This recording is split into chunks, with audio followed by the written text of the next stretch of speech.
Good evening, everyone, and welcome to the March 3rd meeting of the Ann Arbor City Council. If you're able, please rise and join us for a moment of silence, followed by the Pledge of Allegiance.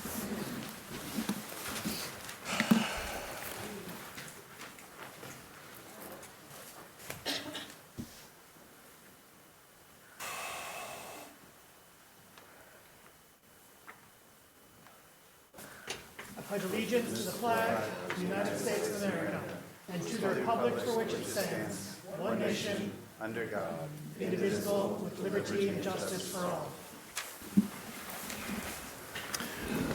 Would our clerk please call the roll of council? Councilmember Dish? Yes, here, sorry. Councilmember Harrison? Absent. Councilmember Watson? here. Councilmember Malik? Here. Councilmember Radina? Here. Councilmember Godsey Edwin? Here. Mayor Taylor? Here. Councilmember Iyer? Here. Councilmember Ackman? Here. Councilmember Briggs? Absent. Councilmember Cornell? Here. We have a quorum. Can I have a motion, please, to approve the agenda? Moved by Councilmember Watson, second by Councilmember Dish. Discussion? All in favor? All opposed? The agenda is approved.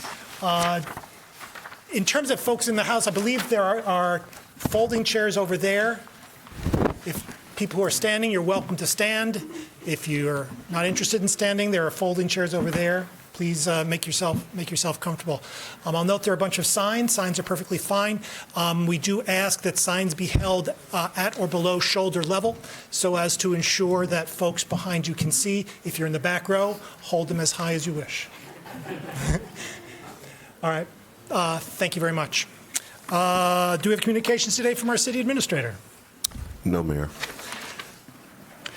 Today we have, I believe, an update from the Independent Community Police Oversight Commission. Vice Chair Hoffman.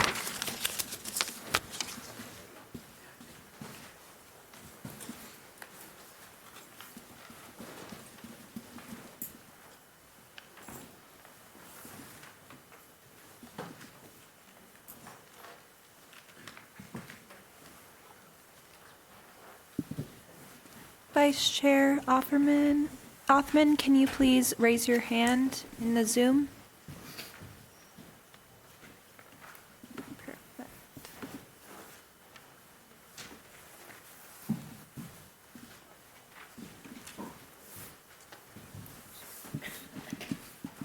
Please unmute. Go ahead.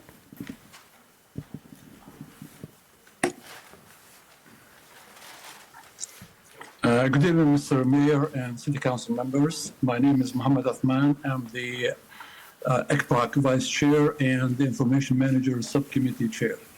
I couldn't meet at the meeting in person this evening. We just started the fasting month of Ramadan on Saturday. Chair Carter sends her greetings too. The ECPAC report updates. The commissioners are working on the 2024 annual report. We expect to have it done soon, hoping by your next April meeting, the report will be probably available to all, to the council as well as to the community. ECPAC in the recent months adopted the NACOL Code of Ethics. NACOL stands for National Association for Civilian Oversight of Law Enforcement.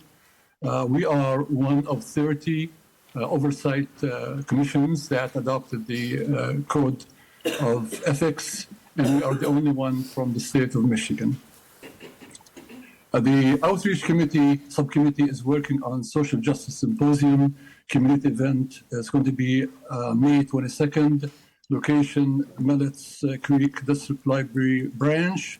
The event will be named after late Jude Walton, who was murdered nearly 2 years ago.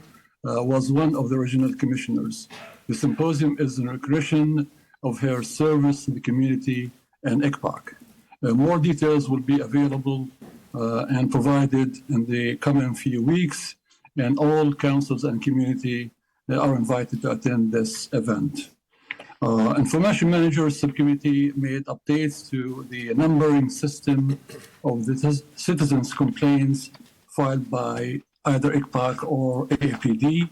This will streamline the process and avoid any kind of conflict and numbering of complaints. We are receiving quite a bit from both sides, the APD as well as from ICPOC, and sometimes we have the same numbering but different complaints. Also, we're updating the Information Manager report format to mirror the completed APD investigative report. Another issue over here is the transparency meetings. Chief Anderson has set up a system by which information managers can meet every other month in the department offices to review unredacted police reports and body-worn camera videos. The first of these transparency meetings was held recently and allowed for an interaction between ICPOC, information managers, and the department. We found it to be very useful and encouraged by its success in the future. We thank Chief Anderson and his leadership team for being receptive to ICPOC request. ICPOC welcomes ICPOC welcomes Council Member Ayer as the new ICPOC Council liaison, and looking forward to her input. On behalf of the Chair, Carter, and the rest of the commissioners, I would like to thank you for giving ICPOC the floor to present this update this evening. And if there are any issues, questions, I will entertain. Otherwise, this is our brief report. Thank you very much, Vice Chair. Grateful for you. Thank you. We now come to public comment reserve time. Public comment reserve time is an opportunity for members of the public to speak to council and the community about matters of municipal interest. To speak at public comment reserve time, one needs to have signed up in advance by contacting our city clerk. Speakers in all instances will have 3 minutes in which to speak, so please pay close attention to the time. Our clerk or the time clock will notify you when 30 seconds are remaining and when your time has expired. When your time has expired, please conclude your remarks and cede the floor. I'll note we have 29 persons signed up for public comment today. The way the public comment works is that we reserve the first 45 minutes before the meeting for public comment. That means we will run through public comment for either the first 15 speakers or for 45 minutes, whichever gives the ability to hear from more people. Folks who have signed up for public comment who are not in that first tranche will be heard at public comment overflow, which is at the tail end of the meeting. It will be on your agenda, as you see, after our closed session. Our first speaker today is Milton Baker.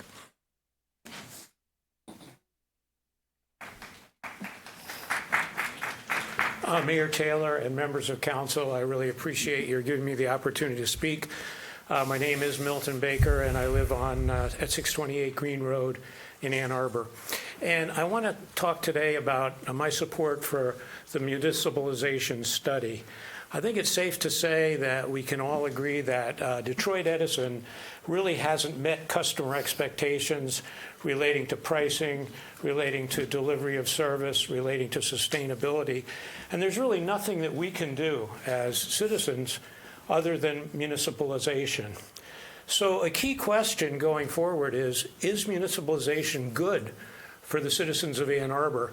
And another question is, how are we going to know if it's good going forward? And DTE has already done a study, and they've already said it's not good for Ann Arbor.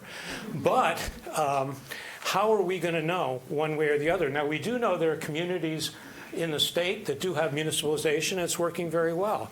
So the only way that we're going to be able to make an intelligent judgment about whether or not municipalization is good for the citizens going forward is if we have information from an independent third-party study, which is what you're going to vote on tonight. So I'm going to be very brief and say that I hope that you will help empower us to get the information we need to make intelligent decisions about municipalization, because without this study and without this information, the only thing we're going to be able to do is look at what Detroit Edison has presented, and then there'll be a void of information. So please empower us with this information by voting for it tonight. It's a critical issue going forward to the citizens of Ann Arbor. So thank you very much for your time. Thank you. Our next speaker is Ella Edelstein.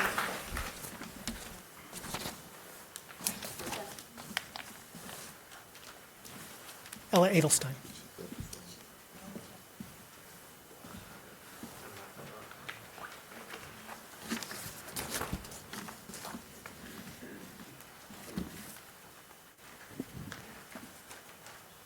Go ahead.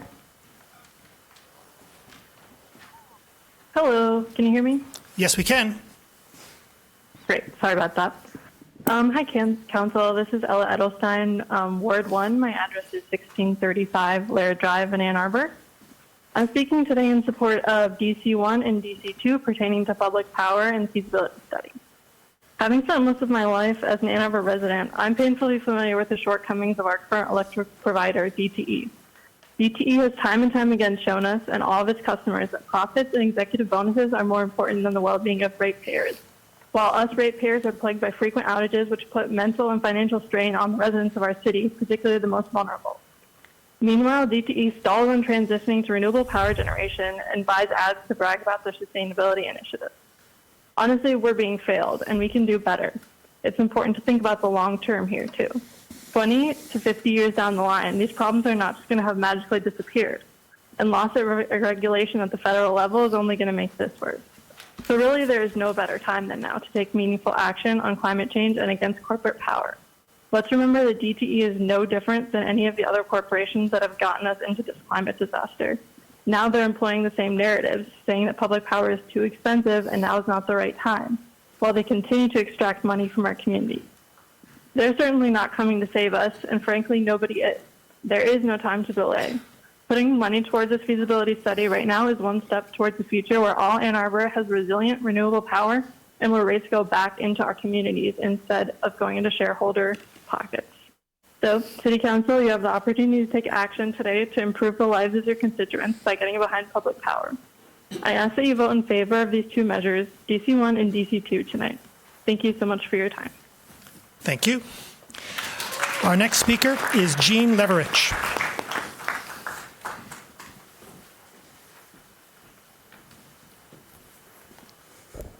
Good evening. My name is Jean Leverich, and I live on Pomona Road in the 5th Ward. And I wanted to speak briefly tonight in support of DC3 and DC4. I'm very excited about both of these proposed ballot measures. After 7 years, the original Prop A proponents have failed to fulfill their promises about private funding for a park on the site, and it's more than reasonable to take this question back to the voters. Partnering with the library will achieve many of the goals set out in the original proposal with a partner that has a long and successful track record of building and managing beautiful and functional public spaces. I have seen claims posted on social media that DC3 and DC4 are overriding the will of the people. And this is quite confusing to me because bringing these ballot measures to a vote is the definition of respecting the will of the people. And both the City Council and the Ann Arbor District Library Board were elected by the people, and now our elected officials are asking the public to make a decision through this vote. As written, the language of the 2018 City Charter Amendment was deeply flawed. Asking the people to vote on these new amendments under the aegis of the Ann Arbor District Library and the City Council will ensure that voters are informed properly on the details of what they are voting for. The social media commentators who say otherwise do not represent anyone but themselves, and their motives are much less clear than those of the public bodies who are publicly doing their jobs in public. Before I go, I'm trying to keep real brief because I know there's a lot of people who have a lot to say, but I want to give a quick nod to CA5 and discourage the city from backpedaling on the very important goal of safer streets for everyone. I want to encourage City Council to provide both instruction and support for city staff who are often in the position of educating the public about best practices for Vision Zero. Thank you very much for your time. Thank you. Our next speaker is Thomas Weeder. Good evening. 6 years ago, I appeared here at this very spot to challenge City Council's adoption of a caption to go on the proposed charter amendment reserving the library lot for park and open space. I argued that the city caption, which council put on the ballot, was misleadingly described the proposal with a deliberate attempt to defeat it. I represented the citizens group which put the proposal on the ballot. The case found its way to the Michigan Supreme Court of Appeals, which took less than 48 hours to grant our appeal and ordered the removal of the invalid caption. Here we are again, and the same thing is happening. Do we have to go through this again? This time, the proposal is coming from the City Council, and once again, it is proposing to put an illegal caption and mislead the public. Specifically, the proposed caption says that the charter would be amended to allowing the City Council to sell its interest in the library lot to, and only to, the Ann Arbor District Library. Quote, for the purpose of building a mixed-use development that includes additional library services, housing, and programmable open public space. This language does not appear in the amendment itself. And it will not appear in the charter. So this is supposedly amending the charter to do these things, except the proposal only says that the council may sell the property to the AADL with no restrictions on that power put in the charter. Why should the AADL be given an exclusive opportunity to purchase the city property rather than the city giving up the use of the property to a variety of, or offer the use of the property to a variety of proposals for different parties? Why is this being done? I think the answer is pretty clear. I think the council fears that if they just went for a straight repealer of the 2018 amendment, that wouldn't fly. So instead what we do is we say, well, we're going to take that away, but we're going to do this wonderful thing with the Ann Arbor District Library, except that wonderful thing doesn't exist. And we don't really know what it's going to be. And it's so many steps away from being a reality. And of course, we have council members and the city administrator saying, well, we're not really going to say what it's going to be until after the election. I think that's backwards. I think the public should know what it's going to look like before they vote on this. Thank you. Thank you. Our next speaker is Eric Zecher.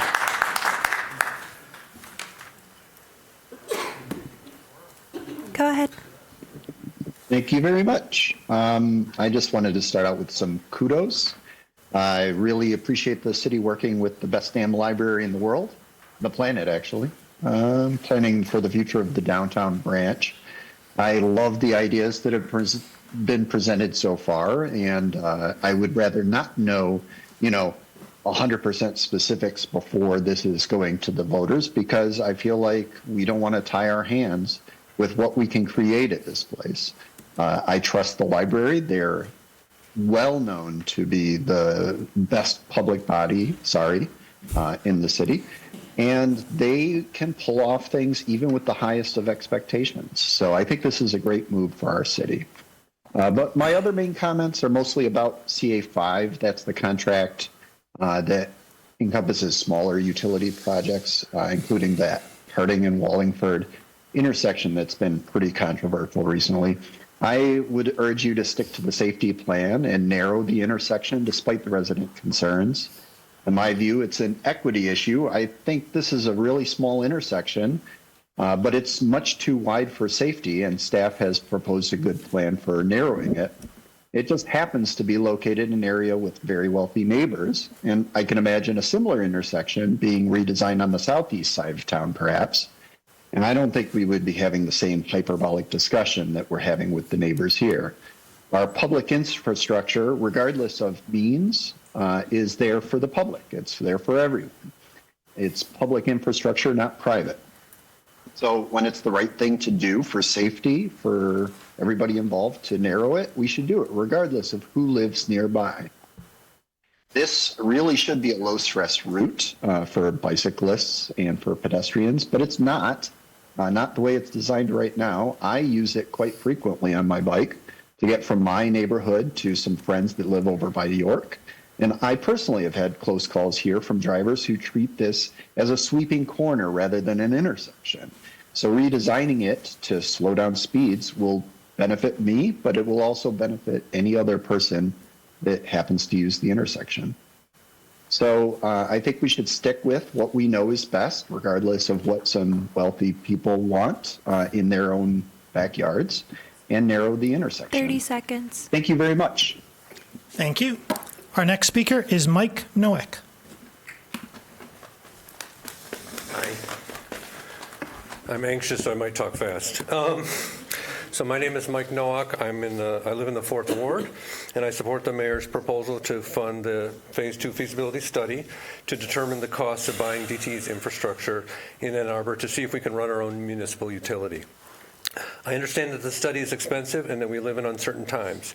But remember, the cost of this study is about 0.3% of the total city budget of $565 million, and our city administrator has stated he's working to cover the cost of the study by selling rights to build on top of one of our existing city buildings. Imagine the future we can have if we make this investment and determine that the cost can be covered by a revenue bond paid for by people buying the power from us instead of DTE. I see 4 possibilities. First, we'll be more resilient as a city, able to repair storm damage more quickly with our own local trucks and staff. We can also make our own decisions on how to make the grid stronger. Second, we can reach our climate goals more quickly by buying power from renewable sources on the regional grid, like wind farms in the Thumb area. I love the sustainable energy utility, and I want the excess power that my rooftop solar panels make to go to my neighbors instead of to DTE profits. But we know from the first study that we can only make about 10% of our power with residential rooftop solar.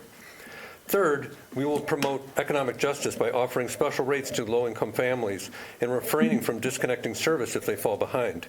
In 2023, the Energy and Policy Institute reported that DTE Energy stands out as one of the nation's worst utilities for disconnecting power to customers. Fourth and finally, Ann Arbor will be a leader in public power.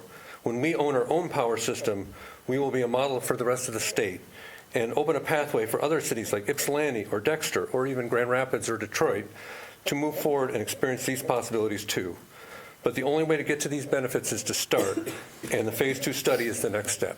Thank you. Thank you. Our next speaker is Daniel Schlossberg.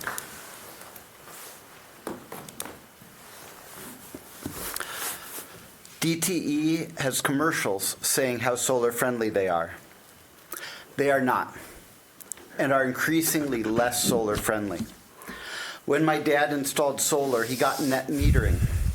When I installed solar a little later, I got substantially less for the solar sold than I paid when I bought energy. If I produce 200 kilowatts from my solar panels and I use 200 kilowatts in the same day, I still have to pay DTE. DTE used to pay 1 cent per kilowatt hour more for peak solar than it charged for off-peak energy. I bought a battery so I could charge it at night and sell it back to DTE when they needed it. DTE now charges more at night than it pays during peak demand. Either there's a need for energy during peak times and we should be paid to provide it, or there isn't and we shouldn't be charged extra during peak hours. DTE shouldn't be allowed to have it both ways. DTE blocks solar installation that would provide more electricity than a house uses. They also don't pay out in cash, but rather with a generation bank. This makes it impossible for homeowners to earn an income from solar. When I was growing up, we had 2 power outages. One when I was 5, and one when I was in college. Let that sink in for a moment. How many power outages have you had in the past year? I have battery-backed solar. I don't have power outages. But my dad only has solar and his power goes out. I tried to install a line from my house to his so he could use my battery when DTE failed to provide. DTE blocked it. My next-door neighbor has solar only. Would DTE let me help her out in a power outage they caused? No. DTE has shown again and again they do not have Ann Arbor citizens' best interests at heart. I urge the City Council to get rid of DTE with all due haste. Travis, Aisha, you represent me in the 3rd Ward. I urge you, along with your fellow council members, to do all you can to get rid of DTE. Thank you. Thank you. Our next speaker is Alex Lowe.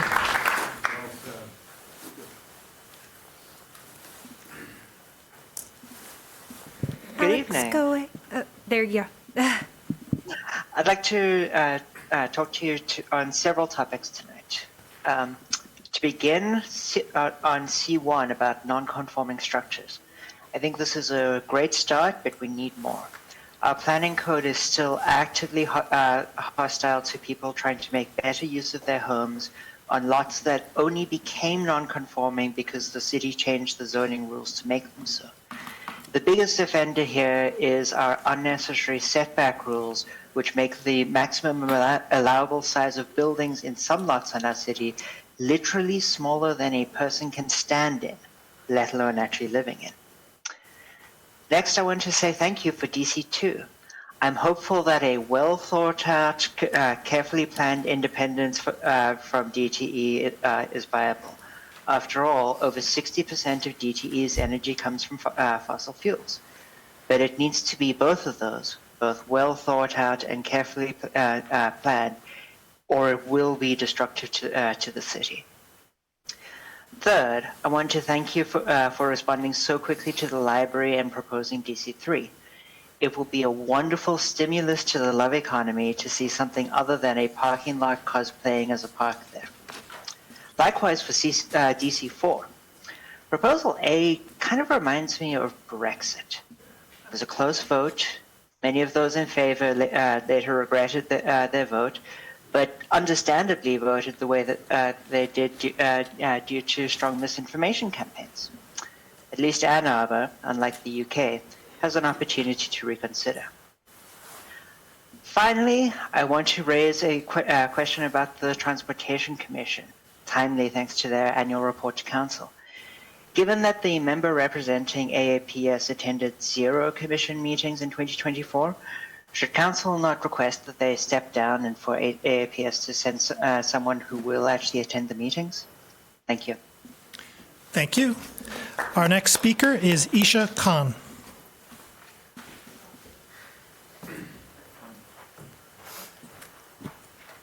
Caller, go ahead.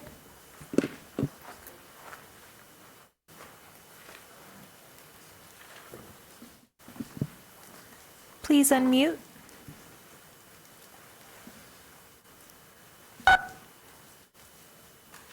Hello? We can hear you. Okay, perfect. I'm calling in support of DC1 and DC2. My name is Isha Khan, and I'm a senior at the Ford School of Public Policy. Like many young people in Ann Arbor, I'm deeply worried about climate change. The Phase 1 study made it clear. The only way we'll reach our climate goal is through municipalization.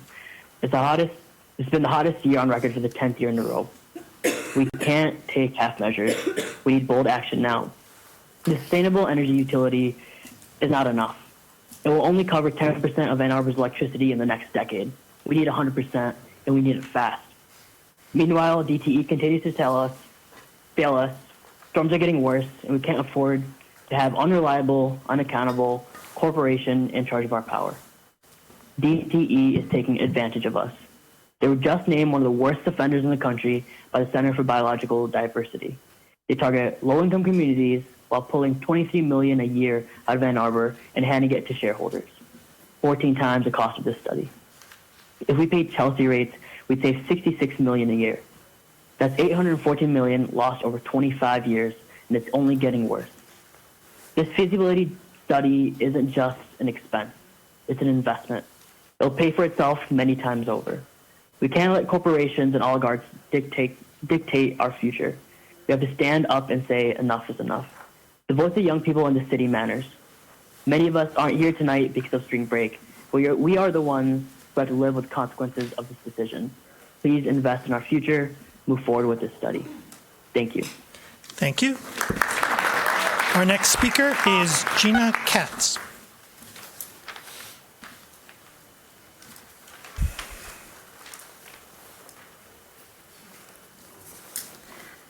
Hi, my name is Gina Katz, and I live with my family in our 100-year-old home on the curve of Wallingford. The narrowing of the Wallingford-Harding intersection is opposed by 171 residents and 111 households, including every home on Wallingford. There's strong opposition around this project because of the lack of community engagement. When R23-330 was first being discussed, Council and Transportation Commission agreed a collaborative model of engagement was key, and the intention was for city officials to collaborate with residents. Our home is one of the two homes whose property would be altered with this narrowing. In September, our neighbor saw a city employee in the street and was informed the intersection needed traffic calming and the curve would be turned into a corner. That was the first we heard of any plan to alter the road. This was not collaboration. During a virtual community engagement meeting in November, my husband and I were blocked from making comments by a city employee. Also not collaboration. At last week's meeting, we were presented with a second drawing, which clearly did not take resident feedback into consideration, as it narrows the curve significantly and happens to give our family a landscaping project. Whether we agree or disagree that the distance between the sidewalks needs to be adjusted, what is fact is that city officials have struggled to engage the community. If council would consider removing the word narrowing from the capital bid and remove the drawings, that will give us time to collaborate with engineering leadership, as it felt like that was finally possible by the end of the meeting last week. A Pioneer High School senior who lives in Ives Woods ran a traffic study because residents all know there's no traffic on Wallingford, and he wanted to prove it. He installed a high-tech camera and collected traffic data over a 6-day period. The average number of cars that drove down Wallingford each day during the 6-day period was 274 cars, and the 85th percentile for speed was 15 miles per hour. This data indicates Wallingford is not highly traveled and speeding is not an issue. The current drawings ignore that 171 residents, who are mainly the people who will supposedly benefit from the change, oppose it. While we would prefer the street be put back the way it was found, if the city is going to insist that we do something, this community expects to be engaged. Thank you. Our next speaker is Maruri Guntupalli.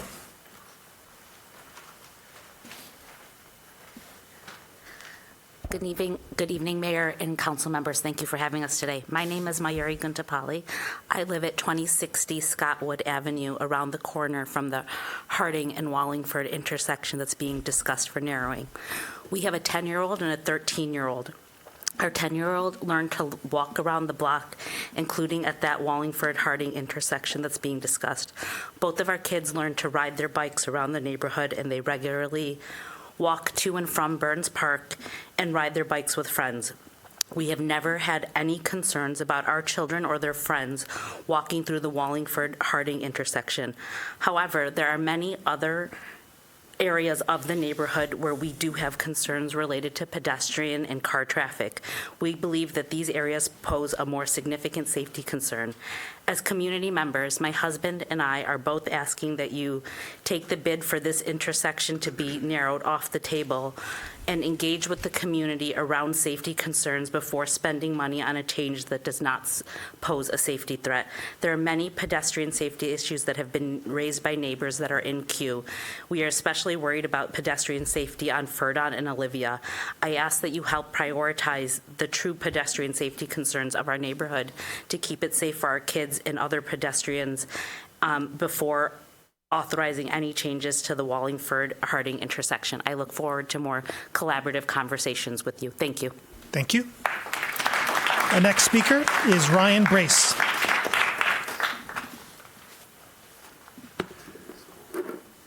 Hi, I'm Ryan Brace. I live in the Burns Park neighborhood in the 3rd Ward. I'm a member of the North Burns Park Neighborhood Association, though I don't necessarily speak for a group. I notice in public commentary, folks often say how long they've lived in Ann Arbor, and for me that's only a decade, but I expect to get another 40. Unless I'm killed on my bike, but that's not what I'm talking about today. Today I'm here to speak in favor of DC4. DC4 is a step toward removing from the city charter its one and only mention of a specific piece of land. I originally voted for this because, hey, I like parks. In all 83 pages of the city charter, no other specific plot and its use is detailed. The charter doesn't even require that we have a city hall, and certainly doesn't specify bounding streets. Section 1.4 of the charter robs future generations of a flexibility in a document whose lifetime is measured in centuries. Setting aside that there is neither funding nor intent to actually make that a park, putting the center of the city into the charter was a mistake. It's a mistake I voted for and one I hope to vote to remove. Thank you. Thank you. Our next speaker is Victoria Langland.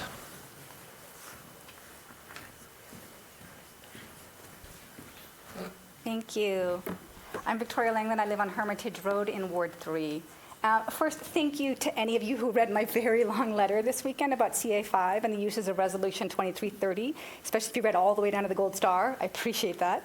I came here to say that the resolution that Councilmember Ackerman very carefully wrote and that this body judiciously passed is not being enacted on the ground. The requirement for collaborative participation is absolutely absent, as if that resolve clause simply did not exist. I explained some of this in my letter, and the city clerk has handed you a two-sided document with the definition of collaborative participation that the resolution used, which is on one side, and on the other, a side-by-side comparison of the speed calming process as it existed before 2330 and how it took place for the Harding and Wallingford intersection and how it might take place for other intersections in other neighborhoods if this process continues in this way. Note how residents have not been invited to collaborate and have instead been sidelined from this decision-making throughout.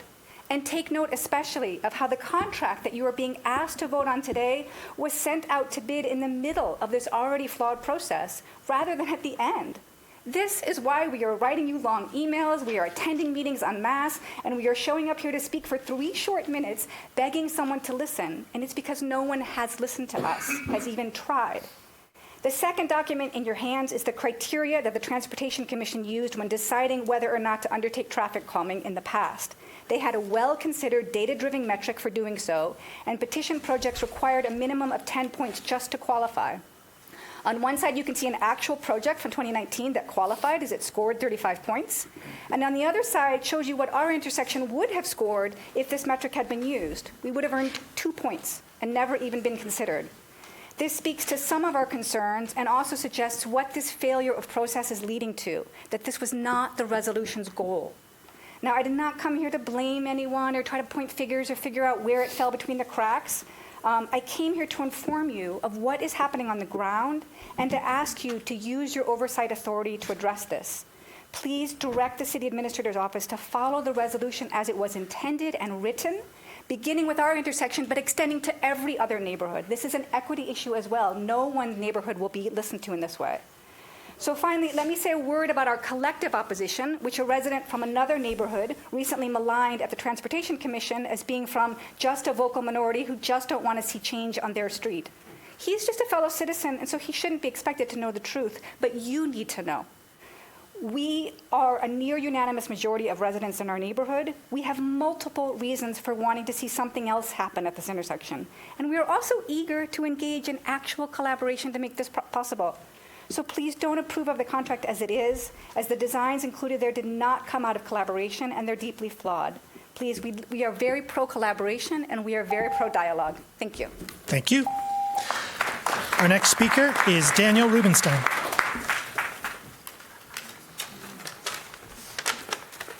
Hi, my name is Dan Rubenstein, and I'm a resident in Ann Arbor. I'm glad I have 3 minutes. I thought I would only have 2, so I can set this up a little bit better. There have been a lot of statements about the library lot. I think we can all agree that the library lot has been a failure, but I think it's important to understand exactly why it's been a failure. So here is some factual content.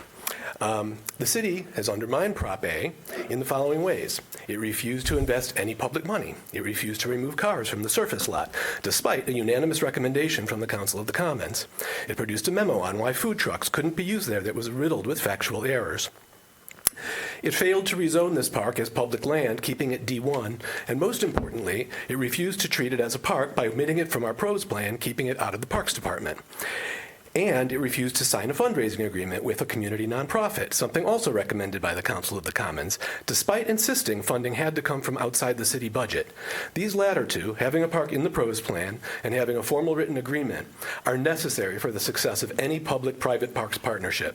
And upon request, I'm happy to provide any council member citations from the National Parks and Recreation Association, the Michigan Department of Natural Resources, and the Urban Institute. In the wake of this history, I come to you today to ask you to please take a few simple steps to heal our community as we move forward. Make sure that the open public space is as big, green, well-appointed with amenities and open to public use as was ever discussed surrounding the library lot. Number 2, make sure any plan includes connectivity throughout the entire center of the city. Number 3, spell out what Prop A said so voters know what they are repealing. And I guess I would echo Tom Weider's comments as well, something I didn't even catch. Make sure the ballot caption is accurate, as it wasn't last time. Move the ballot proposal to November. Number 4, this is very important. Live up to the values of diversity, equity, inclusion that we champion, regardless of whether or not people can vote in August. Turnout is always a fraction of what it is in November. That is a fact. Democrats have fought to expand practices like absentee and early voting to ensure as many voters as possible can have their voices heard, to obtain electoral outcomes that reflect the full diversity of our communities, which very much includes students who spend years at a time here, as well as the many Ann Arborites who are out of town in August. To be equitable to everyone, those who are comfortable with absentee voting and those who are not. A project that's languished for a decade, these discussions predate Prop A, can wait 3 more months to fulfill these important Ann Arbor values. Failure to do so would rightly be seen as an attempt to exclude certain voters, to limit democracy, to rig the system for a preferred outcome, no better than gerrymandering or Republicans. It doesn't matter if it changes the outcome. That's not the point. The point is, principles matter. The way we play the game matters. Democracy matters. I ask you to partially remedy the years of obstruction by enabling as many Ann Arborites as possible to decide whether it is time to alter Prop A's vision. Hold the vote in November. Thank you. Thank you. Our next speaker is Ross Smith. Hello. I'm Ross from Ward 5. I'm in support of DC3 and DC4. I liked Ann Arbor so much I moved back. I have decades to go in the city. I have small library-loving children. It sometimes feels like I live there already. I voted for Prop A way back when, and frankly feel lied to about it. It's an understatement to say I regret my vote. We lost years of sorely needed development, while they smoked more green in their meetings than made progress on creating one. Please don't let the obstructionist, self-serving agenda stop us from bringing this back to the voters and giving us the opportunity to correct our past mistakes. I work from the library today. It's excellent to have a third space. I love our library and want to see what they can do with a modern building. They already do a lot of their best with what they have, and modern space will do for the needs. They'll also support our Vision Zero goals. Putting housing on top of it means fewer cars. With all the great programming downstairs, able to walk everywhere. It's chef's kiss. How do I sign up?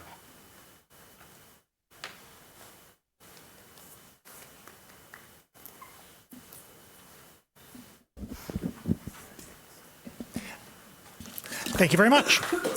Our next speaker is Brian Chambers. Good evening, Council. I'm Brian Chambers at 2815 Ember Way in the 3rd Ward.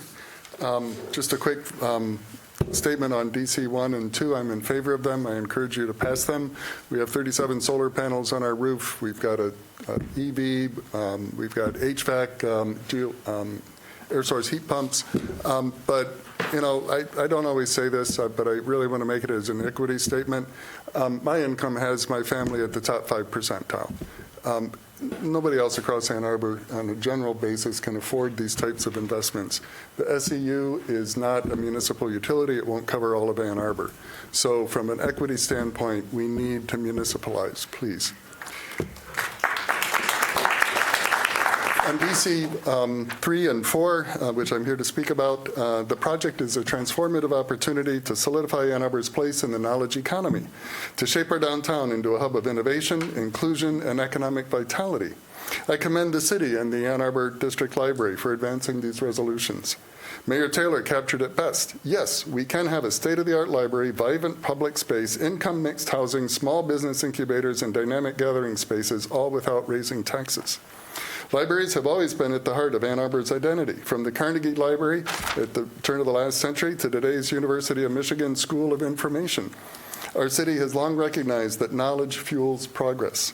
The foundation of our economy has been built on literacy, education, and access, core principles that have guided libraries since Benjamin Franklin's first lending libraries. A literate and informed public is essential to democracy and the economic growth. Libraries are a fundamental of community welfare and equity. They serve as a catalyst for innovation and entrepreneurship, and they provide individuals a path to social and economic empowerment. Our history of knowledge leadership continues today. Ann Arbor was a tech hub before the term even existed. Larry Page, co-founder of Google, developed search technology while at U of M, working on the International Journal Storage Project, an innovation rooted in library search-based research. The internet itself was pioneered here through the federally funded U of M consortium. Libraries are not just about books. They are engines of economic development. But this project is not just about the library. It's about housing, transit, and a thriving downtown. With 2 regional transit centers, Blake and Amtrak, this site is a natural location for high-density, mixed-income housing. Our comprehensive plan calls for significantly more housing, especially in walkable, transit-oriented areas. We need at least 7,000 more housing units downtown, or roughly 100 additional units per block within a half-mile radius of our transit centers. The AEDL project helps create that density. Encouraging a goal of a 15-minute neighborhood. Walkable mixed-use neighborhoods are proven to boost economic vitality and innovation, enhance local business success, reduce per-person carbon emissions, and improve quality of life and social cohesion. Please pass those resolutions. Thank you. Thank you. Our next speaker is Meredith Kahn. Hello, my name is Meredith Kahn. I live in the 5th Ward. And in my day job, I am a librarian at a large public research university. In my life outside of work, I am an enthusiastic patron of the Ann Arbor District Library. Before I continue, I want to note that my remarks this evening do not reflect the views of my employer, and I make them in my capacity as a resident of the city of Ann Arbor. I'm calling tonight to voice my unqualified support for agenda items DC 3 and DC 4. We have a housing shortage here in Ann Arbor. We also have an award-winning library that desperately needs a new downtown branch. And we have an underutilized parcel of city-owned land that could support a building that will allow us to address all of those problems. DC 3 and DC 4 represent a sound plan for bringing more housing and essential services to the core of downtown, close to jobs, transit, and amenities. I hope you will vote in favor of DC 3 and DC 4 tonight. Thank you. Thank you. Our next speaker is Louis Vasquez. Greetings, Mayor and Ann Arbor City Council. Luis Vasquez from the 1st Ward. I live in Upper Lower Town. I'm a 40-plus year resident of Ann Arbor, and I'm here to speak on DC 3 and DC 4 and express my solid support for these resolutions. DC 3 and 4 move Ann Arbor in the right direction. The Ann Arbor District Library has demonstrated that they are able to propose and complete projects that are of benefit to all of Ann Arbor. Let's give them this golden opportunity and move forward. If I were a member of the Library Green Conservancy, I would be trying to find out what's going to happen to the lot on the corner of Fifth and William in case the library decides to put their whole structure, the library, into a new structure on the library lot. That may be the opportunity to put a park without encumbrances, of having to deal with the structural engineering aspects of the library lot. On DC1 and DC2, I'm speaking, not as a fan of DTE, and as a homeowner who has also put solar panels on my roof. But what we're seeing, I think we have yet to see the impacts of President Putin, President Musk, or actually President Trump, the cuts they're making, and which are about to be felt in Ann Arbor and at the University of Michigan. So I'm kind of dubious. I think now may not be the best time to devote $1.7 million to a study to evaluate DTE's grid assets, which we know will cost in the excess of $1 billion or more, or to devote city staff time towards anticipated litigation. Using Boulder, Colorado as an example, they spent 10 years and many millions of dollars, and the lawyers for the utility won that. I would much rather see that money and staff time put towards the sustainable energy utility, which Ann Arbor voters overwhelmingly supported in 2024 by offering more subsidies to Ann Arbor homeowners to place solar panels and wind turbines on their properties. Thank you for your time. Thank you. Our next speaker is Rachel Pooley. Hi, I'm Rachel Cooley. I live at 1336 Kensington. First, in response to that comment just made, the whole point of the study is to find out how much it would cost. So to have this foregone conclusion that it's going to be $1 billion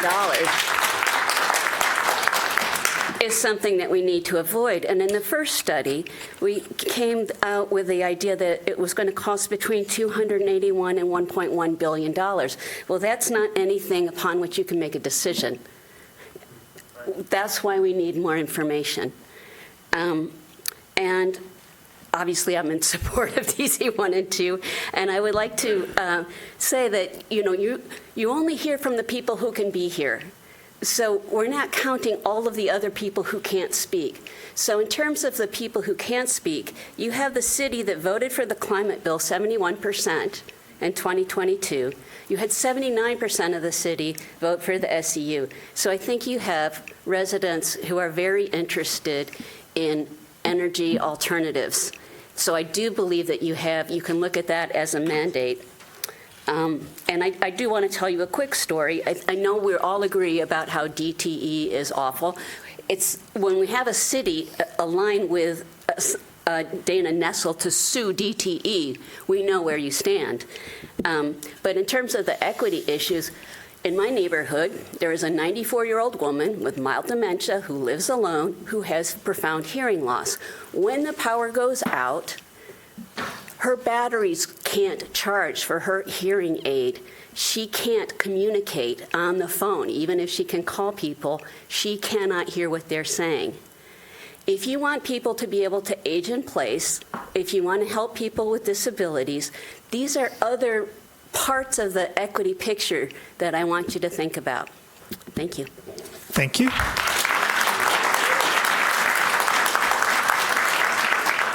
We have reached 45 minutes of public comment. The balance of public commenters will have their time to speak before council and the community after our closed session.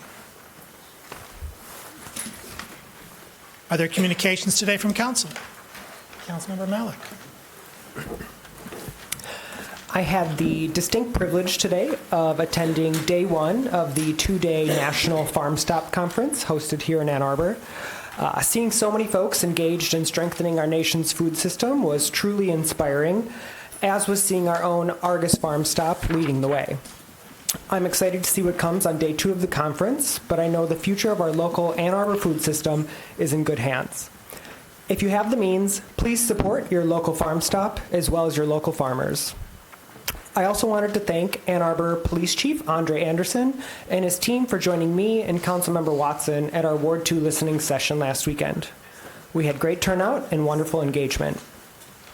Along the same lines, Councilmember Watson and I are hosting our next Ward 2 listening session on March 22nd, a Saturday, from 3 to 4 p.m., once again at Traverwood Library. Thanks. Further communication from council?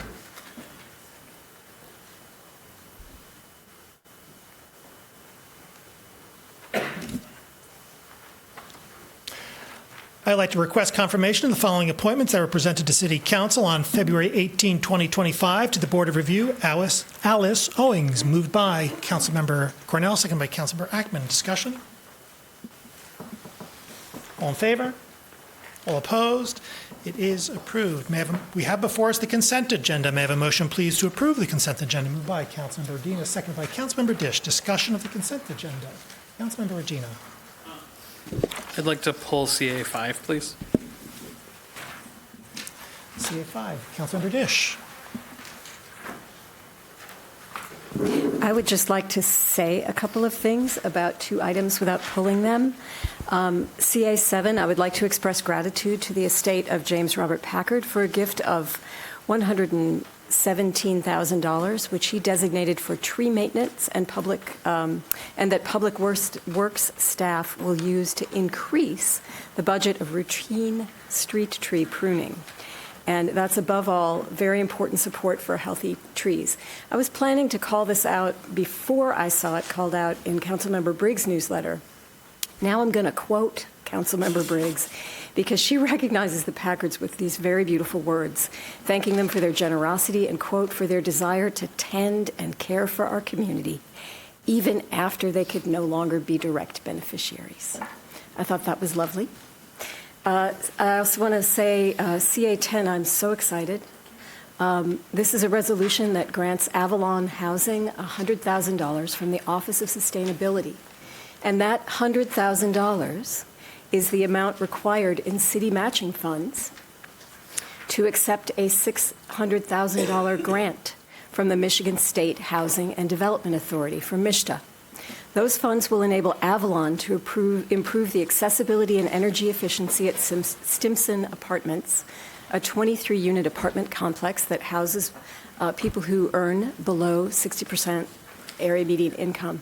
This is a great example of many things the city is doing well.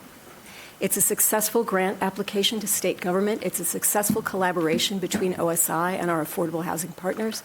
And it's a great example of how the staff leverages city dollars to bring in more dollars for resident priority projects.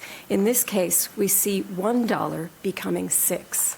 And this is possible because we are careful stewards of city resources. Thanks. Further discussion of the consent agenda? All in favor of the consent agenda with the exception of CA5? All opposed?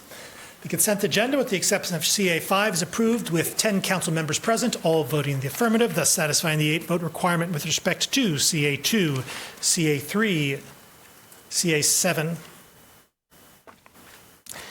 CA5, resolution to approve a construction contract with Bailey Excavating, Inc. for the 2025 miscellaneous utility projects and to appropriate $3,473,600 in contributing funds. Moved by Councilmember Udina, seconded by Councilmember Iyer. Discussion, please. CA5, Councilmember Udina. Oh, I believe there's thank you very much. I believe there's an introduction.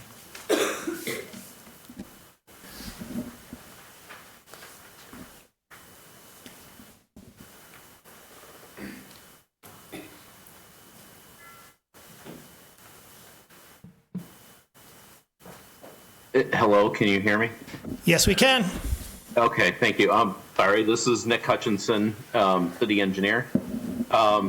We had some questions come in about this item, and I want to start out here with just a quick overview of the project. The 2025 miscellaneous utility project consists of several smaller projects across the city that have been combined together for increased efficiency. One of these locations included in this project is Harding Road, which consists of the installation of a new water main and sanitary sewer and resurfacing of the roadway. Because the intersection of Harding and Wallingford will be torn up to make these connections, staff has proposed making safety improvements to the intersection. Several questions on this intersection work have been received, and I'll address those directly as follows. The first one, while not in the resolution/contract, the staff memo indicates a narrowing of Wallingford-Harding intersection. At the community meeting last week, it seemed that design decisions were not finalized, and staff agreed to consider other calming options, including things like neighborhood-style roundabouts, speed humps, etc., to achieve safety goals. So the first question related to that, is the design finalized? The answer to that is no. Staff is currently evaluating additional concepts to achieve the safety goals at this location that will better incorporate feedback from the residents. Second, if not, what is the process for finalizing the design? And the answer to that is once the additional concepts that we are looking at are analyzed, any of the suitable alternatives that come out of that will be shared with the public for additional round of feedback before the final design is selected. The second question, it seems the motivating factor in redesigning the Harding-Wallingford intersection is driven by Resolution 23-330, the resolution to adopt an improved neighborhood traffic calming program. Are there any traffic calming program dollars being used on this project? The answer to that is no. The formal traffic calming program has its own budget, and that is reserved for resident-initiated petitions. The second question, will any other existing traffic calming requests be delayed because of this project? The answer to that is no. Again, the formal program has its own budget. And then third, many of the criteria for the evaluation of traffic calming do not seem to exist at this intersection. For example, crashes, record of speeding, resident complaints, etc., while other nearby streets and intersections seem to have significantly more concerns. What are the factors that led staff to the conclusion that a reconfiguration was necessary at the Wallingford-Harding intersection? In answer to that, staff evaluated this intersection for safety improvements solely because of the utility project on Harding that will need to remove pavement in the intersection anyway. It was not selected for for improvements by comparing it to any other intersections in the area and is not competing with other places. It is solely because of the fact that we were there with another project. The primary reasons the staff felt changes were needed here were a lack of ADA compliance, the unusually long distance required for pedestrians to cross Harding, the large radius curves that do not encourage traffic to slow down when turning, and the fact that the intersection is walking distance from both Tappan Middle School and Burns Park Elementary. The final question here is that R23-330 calls for a collaborative model of public engagement for traffic calming. How does staff evaluate if the standard for a collaborative model has been met? Well, first of all, the resolution itself does not actually define the term collaborative model, which makes it a little bit subjective. However, given that staff has implemented an iterative process of presenting ideas to the public and obtaining feedback, we believe that the process meets the intent of the resolution. That is the end of my introduction, and I will be here for any further questions. Thank you. Further discussion. Councilmember Adina. Thank you, Mayor.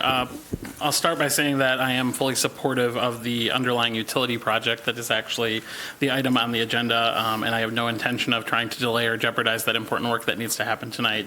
But rather, as the introductory questions hinted, I wanted to speak a little bit about a smaller portion of the contract tonight, which is the intersection of the Wallingford and Harding roads, which will be torn up as part of this project and is being slated for redesign. To start that, if the clerk could please circulate a proposed amendment that I have submitted. I will move that to amend CA5 to adjust the language in one of the memo's project bullet points, which now reads Wallingford-Harding intersection safety, to now read Wallingford-Harding intersection safety improvements instead of the existing narrowing of Wallingford-Harding intersection, and further to add the following resolved clause to the resolution. Resolved that the city administrator is directed and authorized to continue to engage and collaborate with the public and make a final decision on final plans for Harding and Wallingford intersection safety improvements. Is there a second? Councilmember Gaziano. Councilmember Redina. Thank you. So if adopted, these changes are intended to better reflect the current status of the project, as final design decisions, as we've just heard, have not been made. At a public meeting just a week ago, while 2 designs were presented that would narrow the intersection, staff committed at that meeting to further explore additional alternatives to the final design, including things like a neighborhood-style roundabout, speed humps, and other options that may achieve safety goals without narrowing an intersection that many residents feel is a defining characteristic of their neighborhood. As we heard in public comment, to date, 171 residents in the neighborhood have signed petitions opposing the narrowing of this intersection, and in my conversations with them have expressed frustration with a public engagement process that has not always met the standard of a collaborative model. With that said, I will also note that both the tone and tenor of this conversation has gotten a bit out of hand. At times, staff has been met by some residents throughout this process in ways that I also find unacceptable. Staff is responsible for carrying out the direction of council, and so I do encourage residents who object to staff decisions, behaviors, and actions to direct those to council and to the administrator. This amendment is an effort to restore some trust in this process, to reaffirm that the final design decision for this intersection is not decided, and to provide the city with additional opportunities to engage the public collaboratively and to develop a final plan for the intersection in full consideration of that public feedback. Further discussion of the amendment? Councilmember Gaziano. I want to thank Councilmember Redina for your work on this, and also for the residents on Harding and Wallingford who have consistently kind of told us what's happening and the lack of engagement that was happening. I agree that, the tone and the tenor of conversations recently has not really met our standard of community engagement, and we're hoping that these changes will better reflect what residents want and what the city needs. Further discussion? All in favor of the amendment? All opposed? Do you want a roll call? Let's roll a roll call vote, please, starting with Councilmember Malik. Yes. Just kidding. Councilmember Redina? Yes. Councilmember Ghazi Edwin? Yes. Mayor Taylor? Yes. Councilmember Iyer? Yes. Councilmember Ackman? Yes. Briggs absent. Councilmember Cornell? No.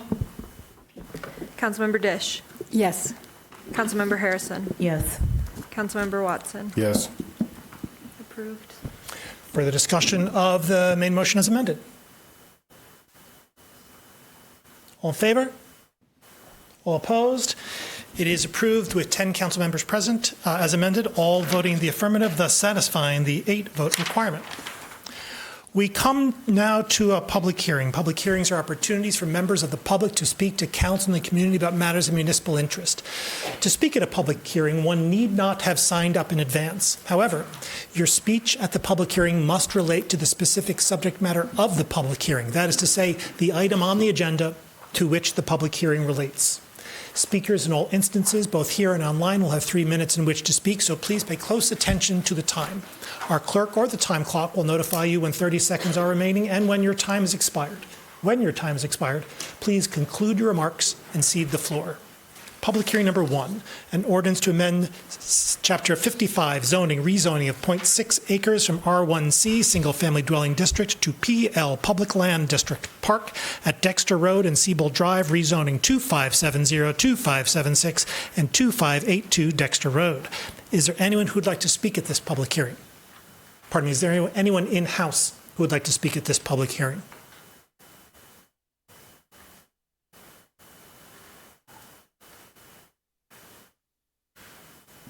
Is there anyone online who would like to speak at this public hearing?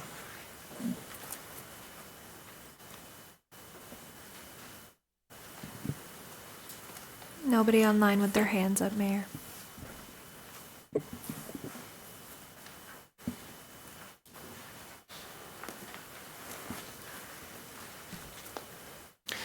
Seeing no one, this public hearing is closed. We have before us the minutes of the work session of February 10 and the regular session minutes of February 18, 2025. May I have a motion, please, to approve these minutes? Moved by Councilmember Watson, seconded by Councilmember Dish. Discussion, please, of the minutes.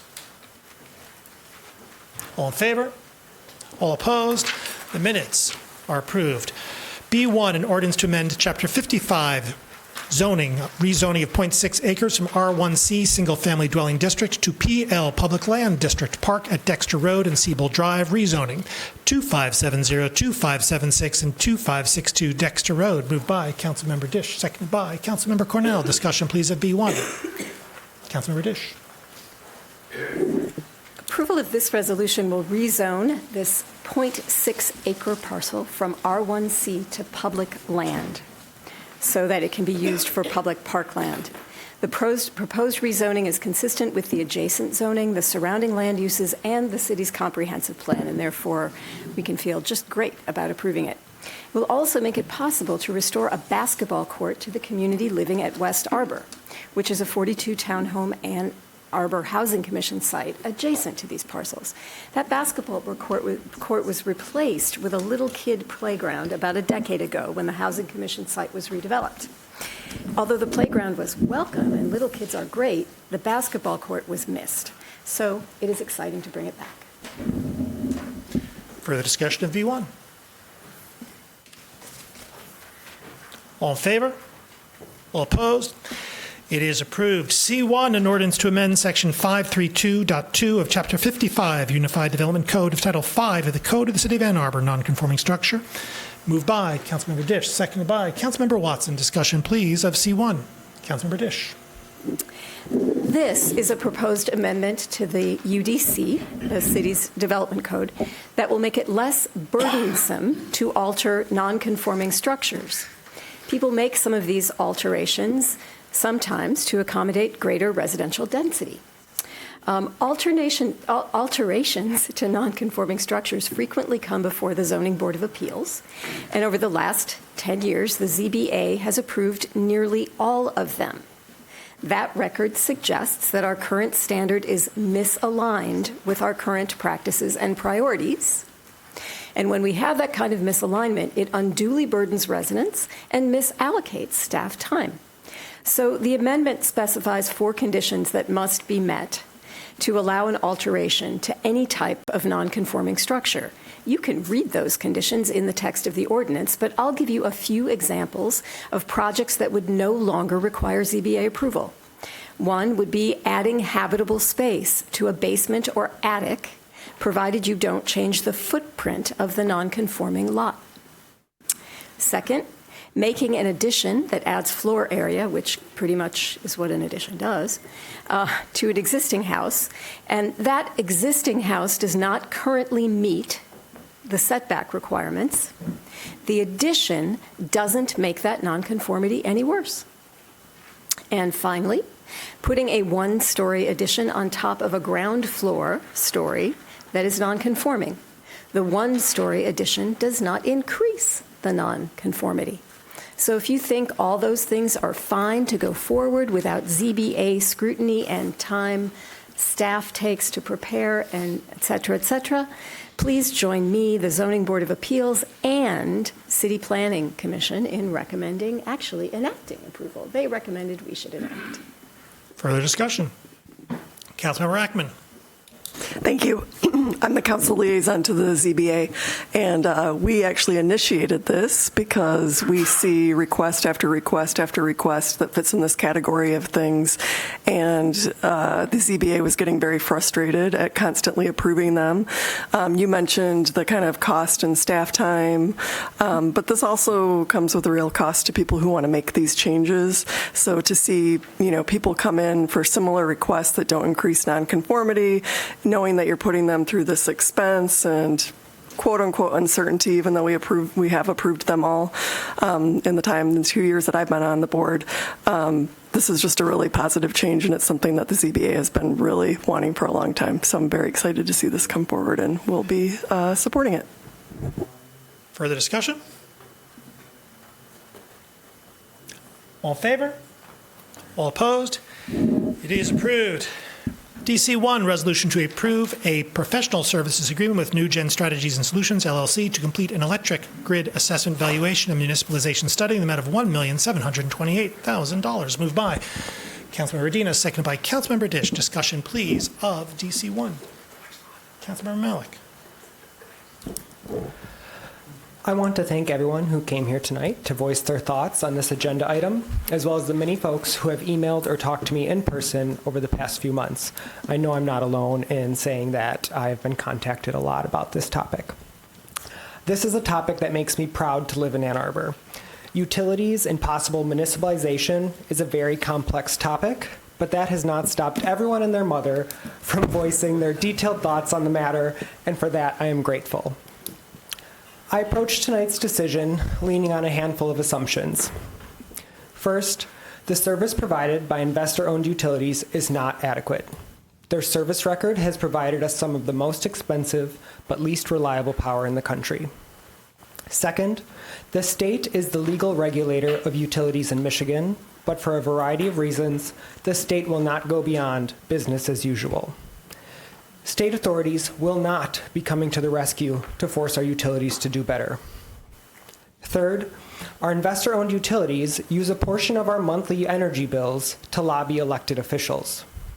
This lobbying helps lock in the status quo of minimal regulation at the state level, as well as additional lobbying against a host of other good environmental legislation that we support here in Ann Arbor. Lastly, therefore, local municipalities are on our own to find solutions. Given this reality, we owe it to ourselves to explore every potential option to solve our energy needs, of which there are several, including tonight's decision to further steps towards full municipalization. I believe tonight's vote for a Phase 2 study is a crucial step to determine where we go as a city. While it comes at a substantial price tag, I see this study as a short-term cost that could come with a long-term gain. I don't know the answer to what Ann Arbor should do with respect to the future of our electric utility, but I do know passing DC1 and DC2 tonight will help me make an informed decision on whether pursuing full municipalization is worth it or whether we should pursue other alternatives. Because of this, I plan on voting yes on this resolution tonight. Councilmember Medina.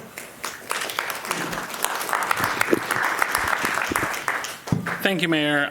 As we can see here tonight, this is a topic of broad community interest and discussion. For years, our constituents, our advisory bodies like the Energy Commission, and this body itself have engaged in discussions about the prospect of municipalization. At the Energy Commission, earlier in my first term, we heard presentations from representatives in places where municipalization was successful, like Winter Park, Florida, and from places where they were not, like Boulder, Colorado. Of note, Boulder representatives indicated to us that if they could do it all over again, knowing they would lose their fight, they would. Because even without achieving municipalization, they forced Xcel, their version of DTE, to make considerable concessions, achieving huge investments in improving their infrastructure, renewable energy, and reliability of their grid, and setting ambitious climate goals like an 80% carbon reduction and fully retiring coal generation by 2030 and 100% carbon-free energy by 2050. Last year, voters right here in Ann Arbor embraced a smaller scale muni through a sustainable energy utility.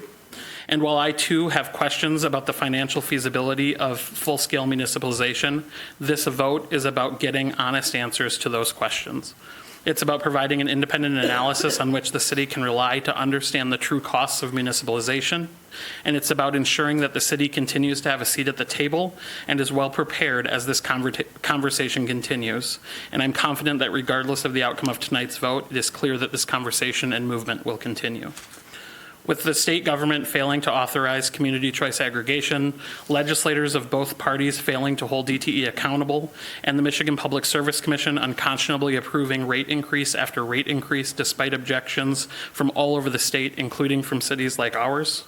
And exactly because the federal government is increasingly hostile to the science and reality of climate change, with the goal of community-wide carbon neutrality quickly approaching in 2030 and the reality of any other alternative to achieving it quickly fading.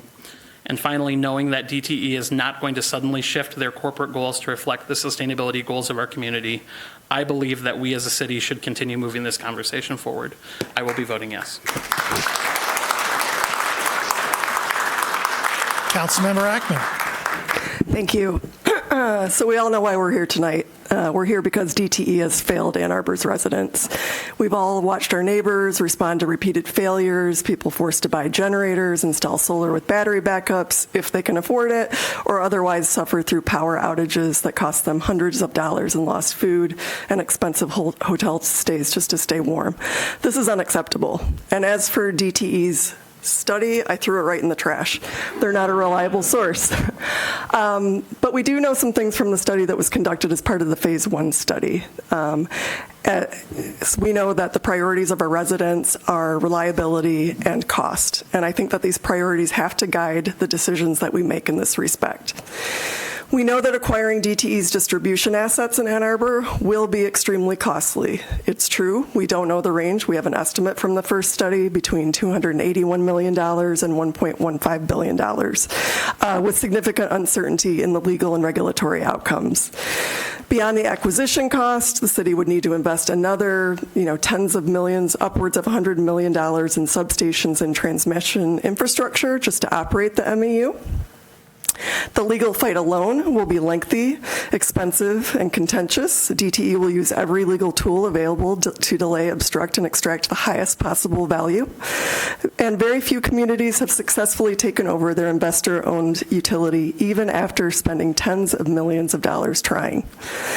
The financial projections are mixed. In the best case scenario from the Phase 1 study, rates could be 9% lower than DTE, but in the worst case, they could be 38% higher.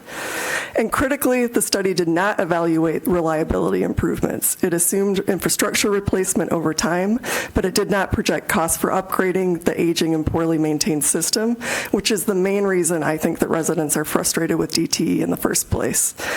Now we're being asked to spend $2 million in a Phase 2 study, double the initial estimate of $1 million.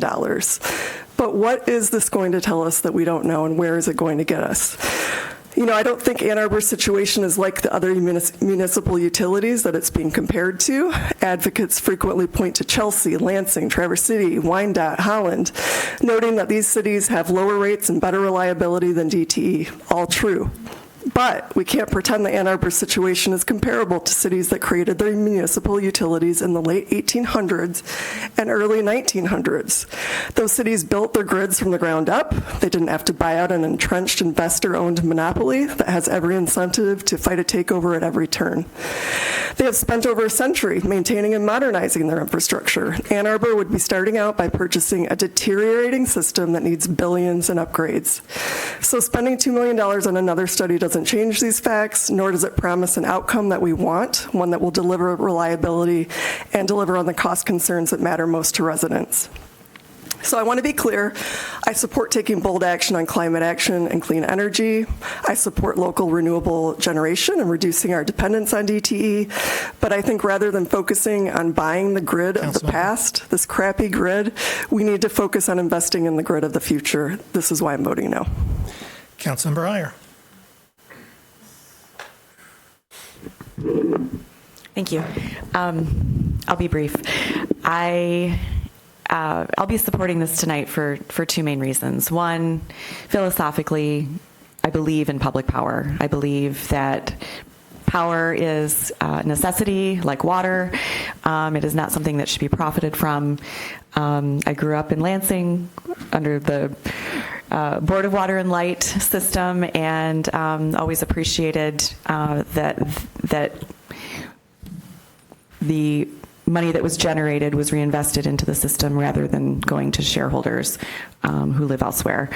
So philosophically, that's where I am on it. If I had been on the city council when we were initially setting up this system, I would have done it as a public entity. I certainly appreciate concerns that have been raised both by one of my council members, at least so far, and others in the community about the overall cost, the long road ahead for this endeavor, and frankly, the uncertain times that we're in right now. For my part, I just feel like I've supported this from the beginning. I recognize that it does have strong support in the community, particularly from a lot of constituents in my ward, and I need to keep my word. So even if I'm feeling a little less certain about it right now with what's going on at the federal level and even at the state level in terms of our funding, I want to make good on the promises that I've made, and continue to support this. And I think it's going to provide us with a lot of great information that we will need to make an informed decision afterwards. So, and I don't think that we're there yet with the first study. We need a lot more information. So, for these reasons, I will be supporting this tonight. Councilmember Dish. I am so pleased to see this room tonight so full of thoughtful, committed, passionate activists. I am grateful for your work, but I will be voting no on this item tonight. I have not personally reached a judgment for or against municipalization, and I share your belief that if I and other residents are to vote up or down on municipalization, we need more information. And I also believe that a Phase 2 study would offer important information to help us thoughtfully consider that vote. But municipalization is a long road, and in the current political climate, an investment of this size to initiate that journey puts at risk critical work that the city is already doing right now on the ground to decrease Ann Arbor's carbon emissions and lower energy costs for Ann Arborites who can least afford to pay too much for power. I'm talking about the work of the Office of Sustainability and Innovation in the Bryant neighborhood that is having measurable results. It is lowering energy bills for our most vulnerable residents by improving energy efficiency in their households. The cost of that, $200,000 annually. The source for that, federal government funds with a local match. The uncertainty, we don't know if we will lose these funds. Certainty, we know that there will not be any more of them. Here's a place where a piece of this $2 million investment could ensure that this work continues going forward, not that I'm pre-committing funds. This work also includes what Avalon Housing is doing to serve and house 250 Washtenaw County residents, including 63 children, with supportive housing services and rental assistance. The cost here is over $1 million annually. This work is in jeopardy from the people who now control the White House. In just over a month, a sickening month, they have shown themselves willing to defy legal guardrails to halt precisely this on-the-ground work on climate and justice. They disallow these very words. And they are reaching deep into local community budgets to squeeze off funding to that work and intimidating those who do it. The administration is not worried about whether or not what they are doing is legal, because they know that by the time the courts catch up with them, that work will have stopped, and the people who did it will have moved on to other jobs. 5 years ago, in the deliberations over the 2020 budget during the first months of the coronavirus pandemic, Council voted to postpone funding for the comprehensive land use plan. It's not that the plan wasn't important, but it was that in the uncertainty, that time of a natural uncertainty, not an insane human uncertainty, that expenditure could be postponed. And for me tonight, in this new context of uncertainty that is terrifying, a Phase 2 study looks to me like a valued project that can be postponed.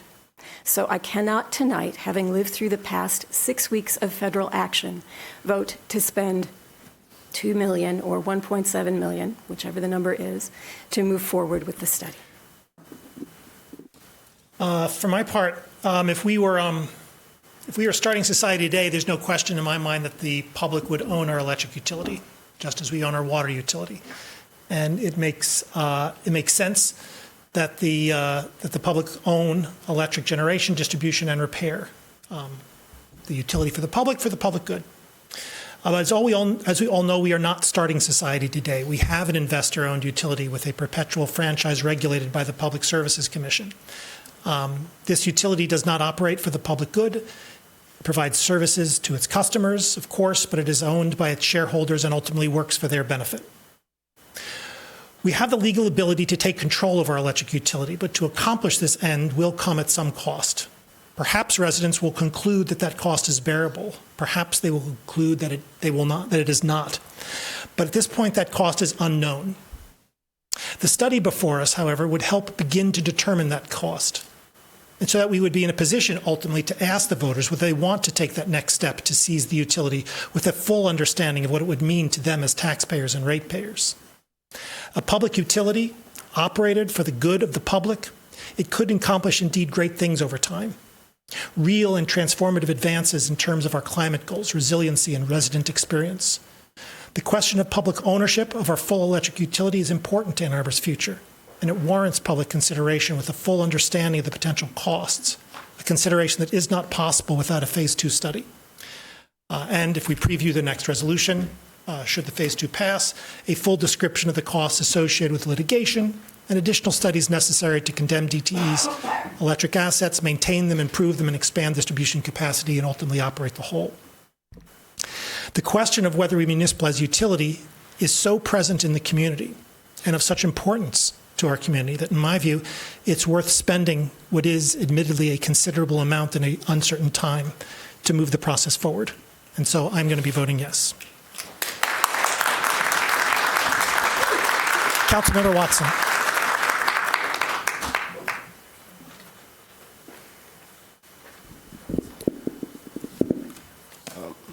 Looking around this room is enough to tell you that there are many in this community who want more information on the question of municipalization.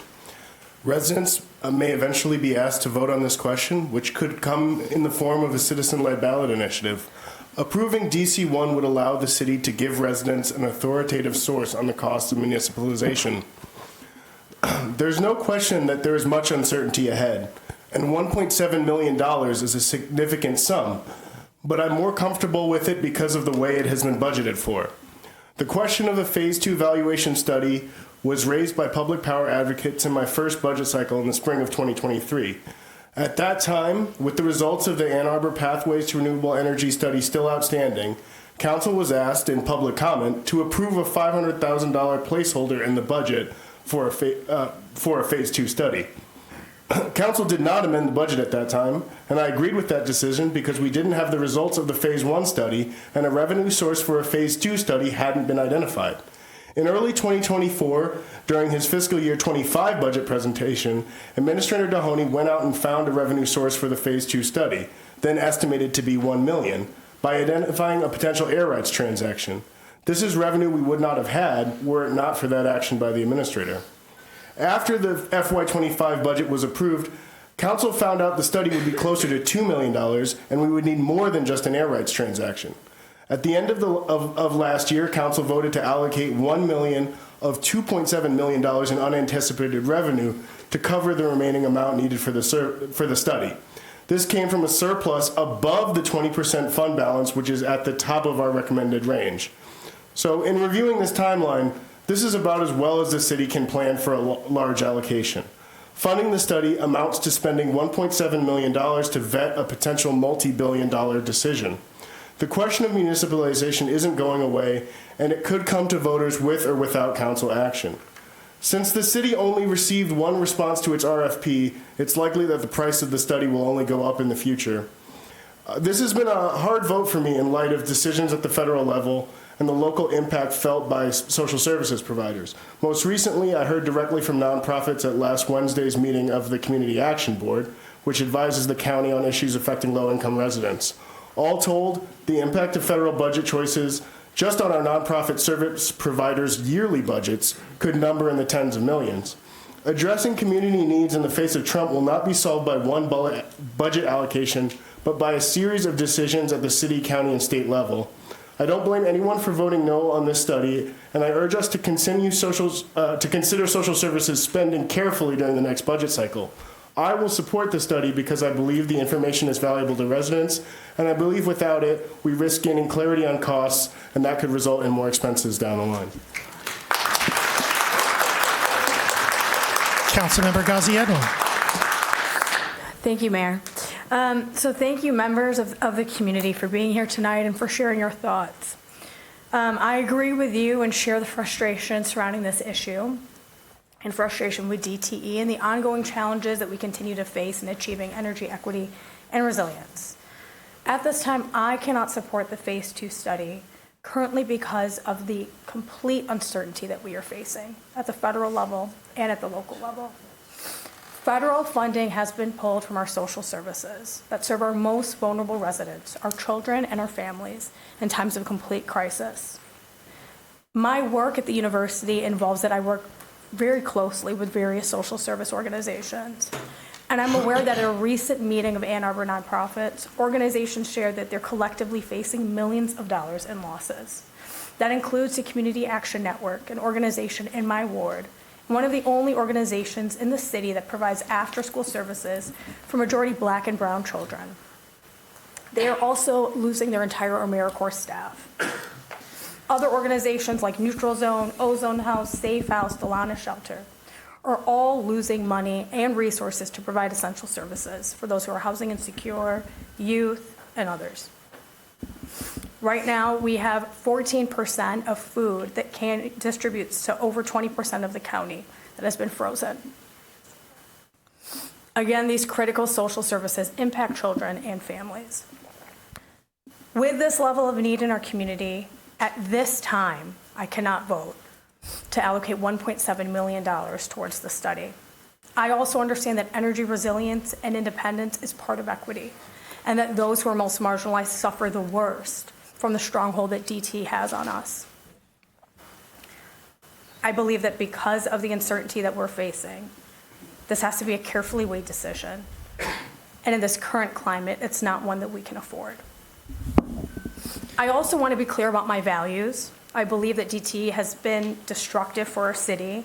In 2023, after the February ice storm and after losing my own power for a week and helping constituents in my ward, including an older adult who had lost her power for a week, I put forth the resolution requesting the city administrator to engage with the Michigan legislature and Michigan Public Service Commission to advance energy equity and resilience, which codify the ability for staff and city attorneys to go to the Michigan Public Service Commission and enter legal disputes to block the unjustified rate hikes. In fact, according to a public memo released by our city attorneys today, we successfully fought DT's proposed rate increases for the past 3 years, saving hundreds of millions of dollars. We're not simply going to sit back, and I don't plan to simply sit back. I'm hoping that we can continue to have this conversation and that we can keep those most marginalized in focus as we continue to debate this important issue. Thank you. Councilmember Harrison. Thank you, Mayor. Thank you all for coming and for reaching out to us and for the conversations that you've had with us. I want to let you all know that I do support improving energy reliability, affordability, and the transition to clean power. I also share the frustration that many residents, probably most, feel toward DTE and believe we must keep pushing for better service and greater energy independence. That's why I support investing in initiatives that move us toward those goals in a responsible and sustainable way. Right now, Ann Arbor's financial situation, I believe, does not support municipalization. Acquiring DTE's infrastructure would require a new city millage, potentially, adding a long-term financial burden on our residents, Beyond the cost, municipalization would be a legal, complex process, taking years of litigation with no guaranteed outcome. Other cities pursuing municipalization have spent millions on legal fees alone, with cost escalating based on litigation length and complexity. At the same time, Ann Arbor has been leading the fight for energy justice. We have been the primary and at times the sole advocate against harmful policies, including unfair rate hikes. Our attorneys have successfully challenged DTE's rate energy increases before the Michigan Public Service Commission, saving ratepayers money. We've also built strong partnerships across government agencies to push for better oversight and accountability. Given our financial uncertainties, at this time, I cannot support spending nearly $2 million on a phase 2 study for full municipalization at this time. Ann Arbor is already at risk of losing federal funding, and we may have to make tough choices about existing programs. Now is not the time to take on an expensive, uncertain legal fight. If the city were to move forward with municipalization, we would most certainly need dedicated funding, or we would need a dedicated funding source just for the litigation. At least $3 million per year for 10 years just to fight the legal battle, potentially. That's before we even consider the cost of acquiring and upgrading the infrastructure itself, which could range from $281 million to over $1 billion, depending on legal and operational challenges. Are Ann Arbor residents financially ready to take on this burden? Okay. Given the uncertainty created by recent executive orders and the broader economic climate, I don't believe this is the right time to take such a gamble. The decision at hand is about where best to use our money. Should we put it toward a rainy day fund to prepare for future challenges and some of the challenges that my peers have spoken about? Or should we commit to a long, costly, and uncertain legal fight? Instead of diverting resources to litigation, we should focus on strengthening the sustainable energy utility that voters just approved. This is a viable, community-driven path forward, one that moves us toward greater energy independence without prolonged legal battles or financial strain. Oh, I'm sorry, did I go over? By my clock. Okay. You can finish your sentence. I have probably 2 more sentences. Okay. We have to make hard choices. While I want a cleaner, more reliable energy future, I cannot in good conscience support this phase 2 study. The financial risks are too great. And we've got a lot of pressing priorities, too many of them. And this is why I will not be supporting this tonight. Further discussion of the main motion?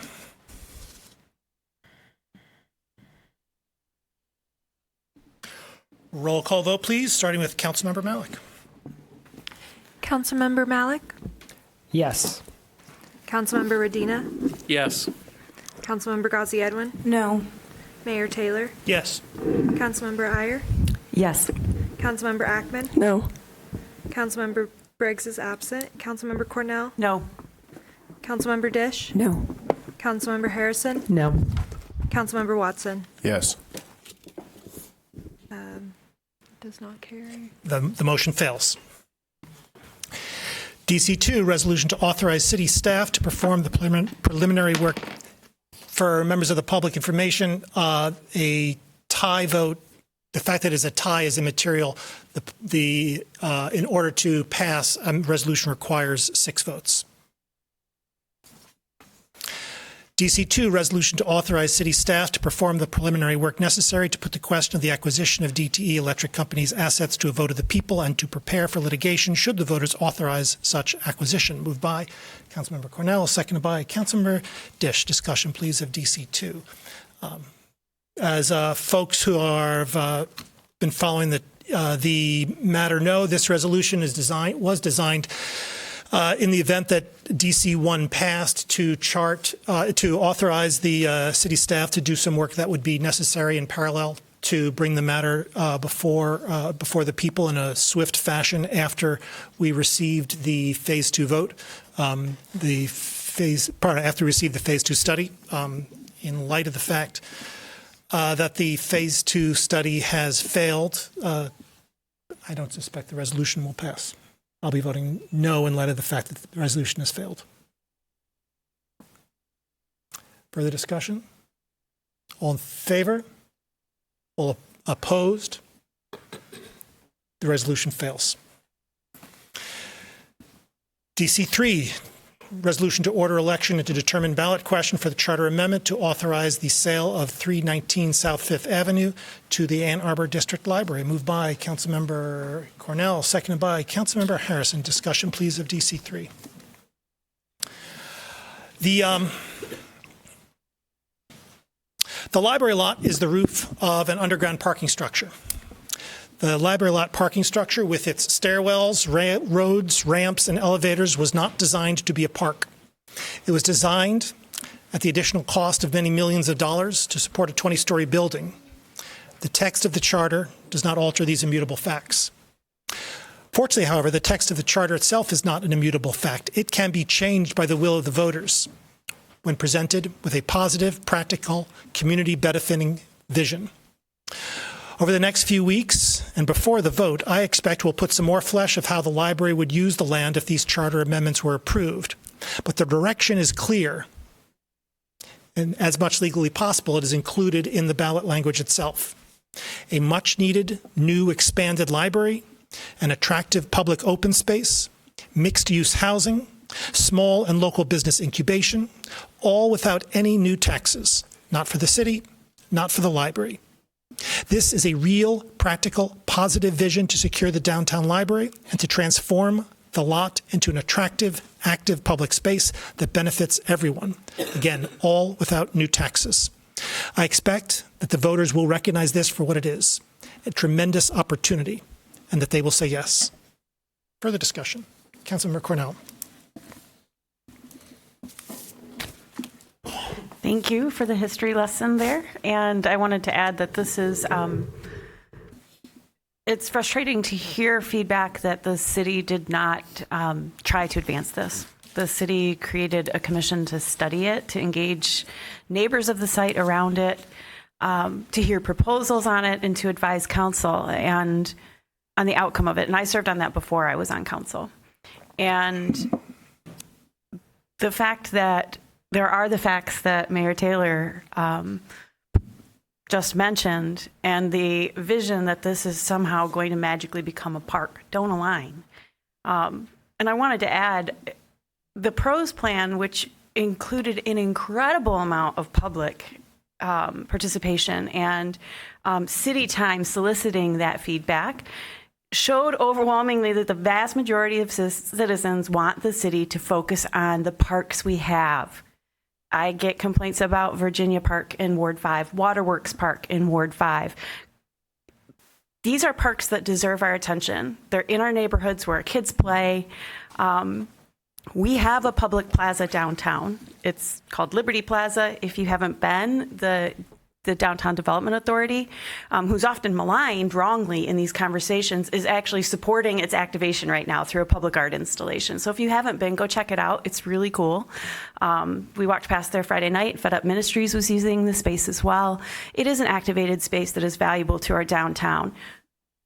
Eliminating the idea that the library, which is a proven and award-winning partner in terms of development and programming, to continue to pursue what citizens have said through the PROS plan engagement that they do not want, and through years of efforts to make it happen has not advanced, is very, very short-sighted.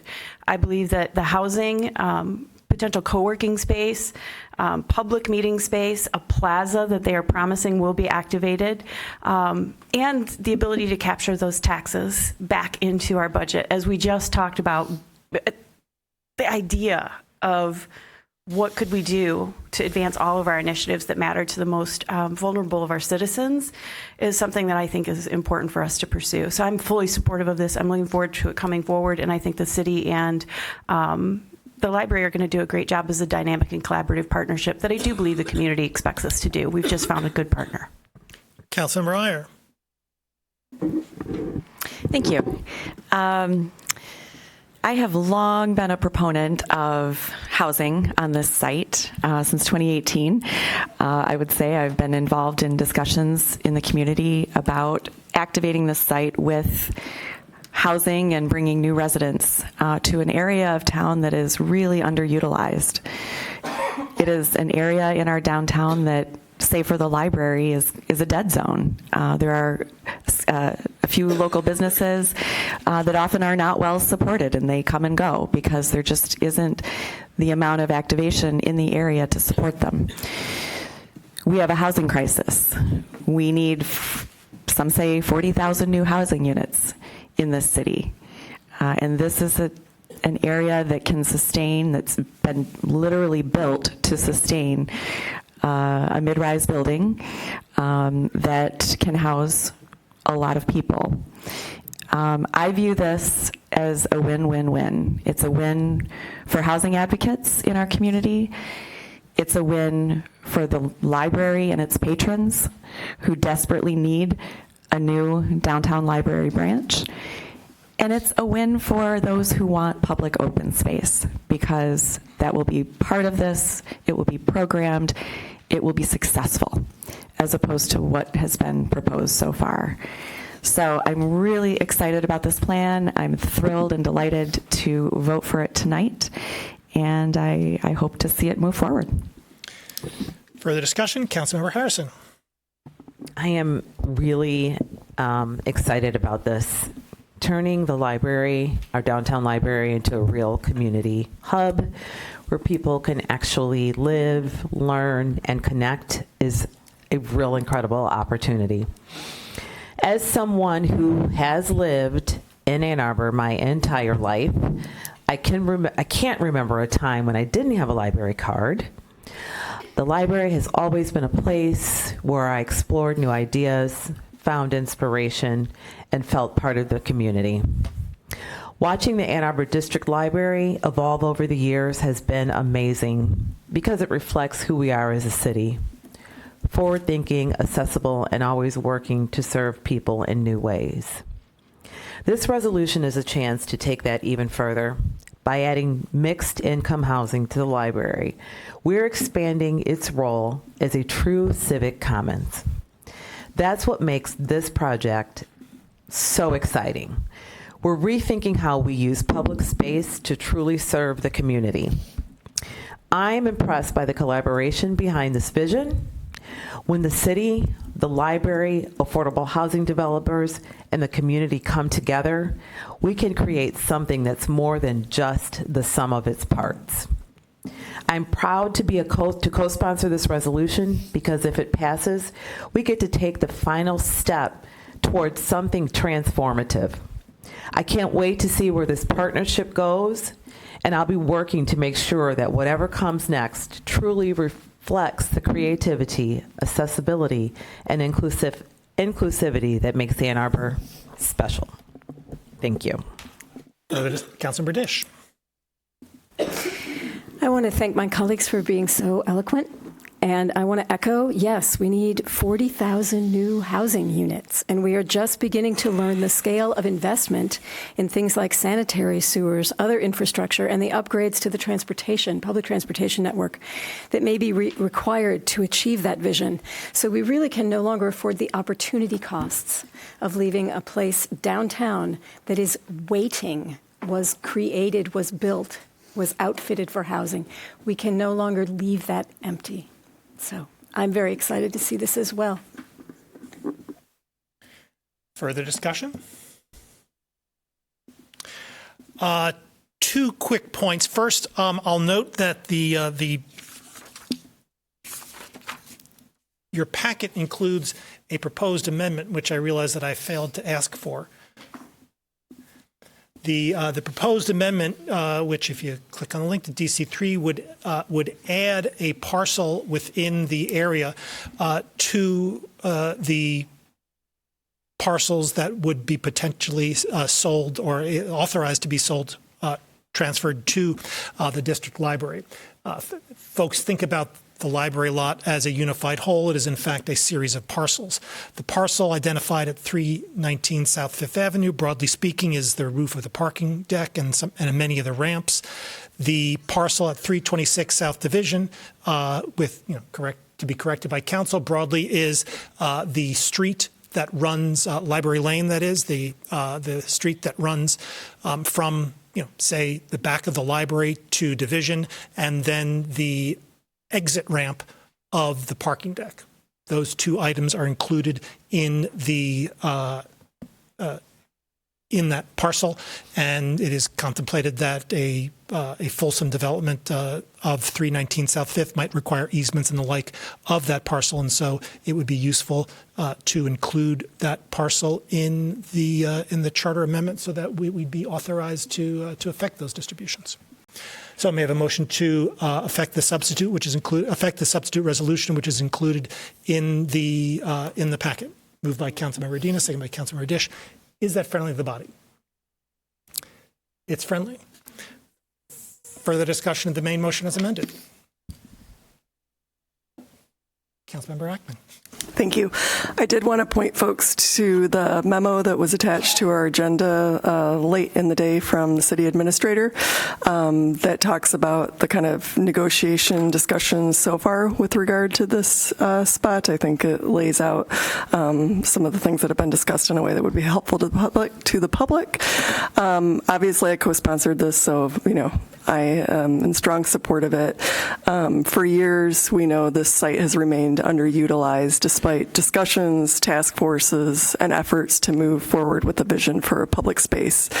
There was never dedicated funding from the city to implement that vision, and no viable path has really emerged to make it a reality. And I think now we have an opportunity to take a really meaningful step forward with an excellent, well-regarded, well-respected, as we heard from many commenters tonight, public institution.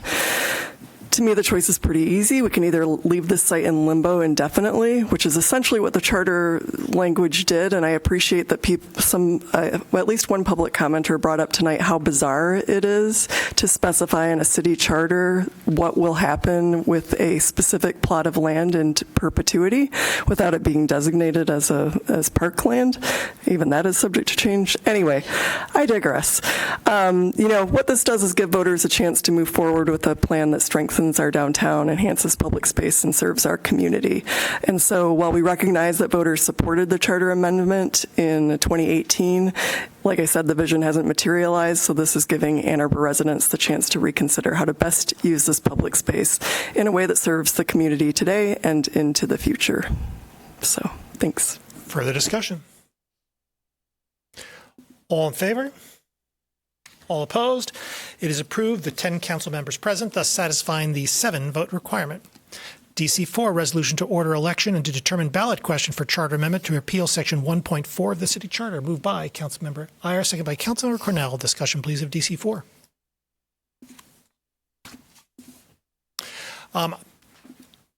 If I can, this is answering a question or raising an issue that some members of the public have raised with respect to these two ballot questions. Why is there not more specific language in the amendment, in the proposed language, with respect to the exact nature of the proposed usages? Why is it not the amount of housing, the nature of the housing, the nature of the retail, the size of the open space? Why are these things not included in these ballot? Why is these not included in the ballot language?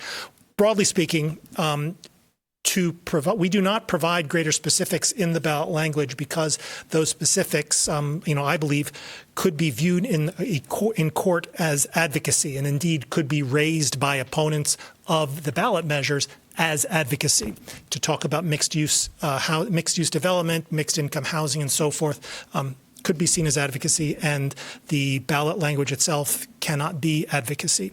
Over the next few weeks, I would expect us to bring forward a resolution that will elaborate upon the library's vision and the city's vision, and I would expect that information to be distributed to the public broadly so that folks would know what they're getting into. Further discussion of DC4? All in favor? All opposed?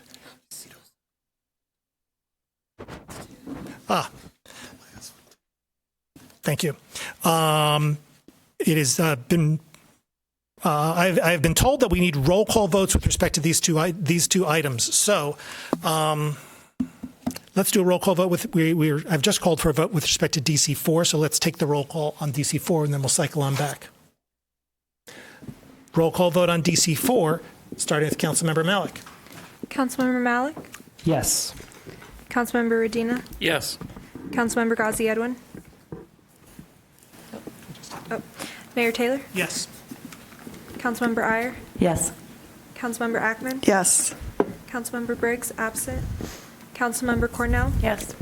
Councilmember Dish? Yes. Councilmember Harrison? Yes. Councilmember Watson? Yes. It carries.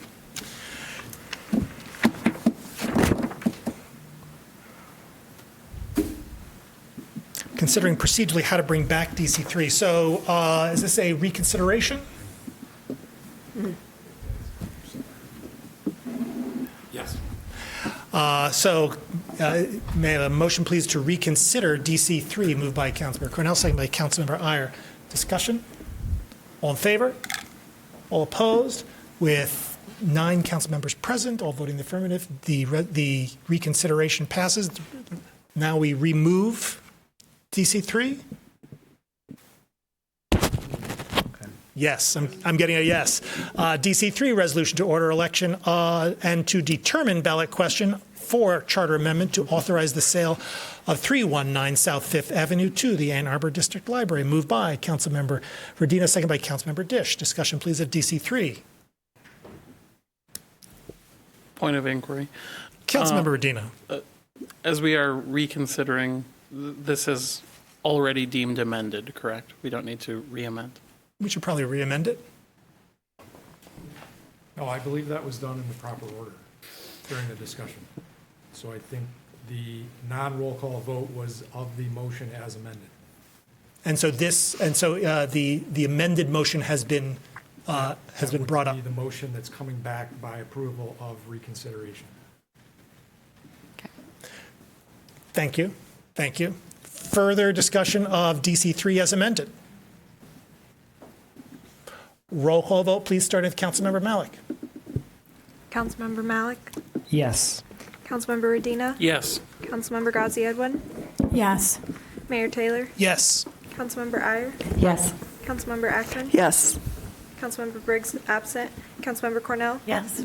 Councilmember Dish? Yes. Councilmember Harrison? Yes. Councilmember Watson? Yes. Approved. Motion carries. Thank you. Do we have the pleasure of closed session today? Yes, we do, Mayor. We are requesting to go into closed session under Section 8H to discuss a written attorney-client communication dated March 2, 2025. May I have a motion, please, to go into closed session on that basis? Moved by Councilmember Cornell, second by Councilmember Watson. Discussion? Roll call. Roll call vote, please, starting with Councilmember Malik. Councilmember Malik? Yes. Councilmember Radina? Yes. Councilmember Ghazi Edwin? Yes. Mayor Taylor? Yes. Councilmember Iyer? Yes. Councilmember Ackman? Yes. Councilmember Briggs? Absent, sorry. Councilmember Cornell? Yes. Councilmember Dish? Yes. Councilmember Harrison? Yes. Councilmember Watson? Yes. Motion carries. We're in closed session.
open session.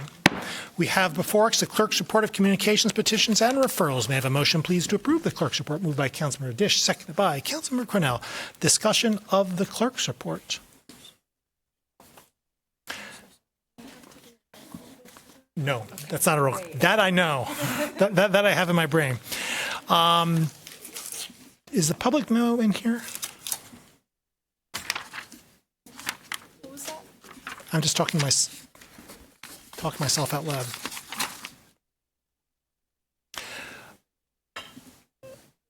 Oh, there, yes, G1. There it is. Further discussion of the clerk's report. All in favor? All opposed? The clerk's report is approved. Are there communications today from our city attorney? Although perhaps we can all revel in the existence of G1. Very good works from our outside counsel and our office. Yeah, so for as members of the public, if I can step upon slightly the communications of the city attorney and note that there is a communication from the city attorney regarding the city's participation in the Michigan Public Service Commission proceedings since 2022. These are instances in which the city has appeared before the Public Services Commission and advocated for Ann Arbor residents and customers of DTE in Ann Arbor and customers of DTE, by extension throughout Michigan, where we have, in our view, accomplished a lot of good things for folks. And I think it's worthy of people to take a look and see what's going on up in Lansing. And for my part, I want to extend thanks and gratitude to the city attorney's office for doing so. And OSI, source of all good things.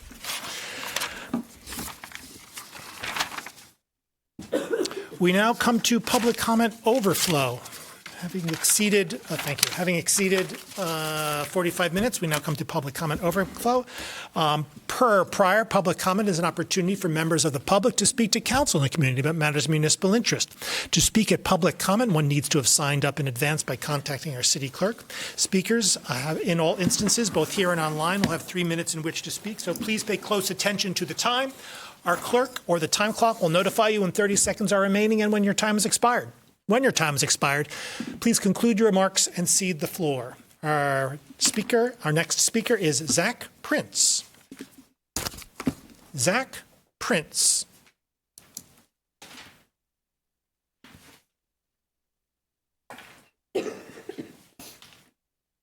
Our next speaker is Alan Haber.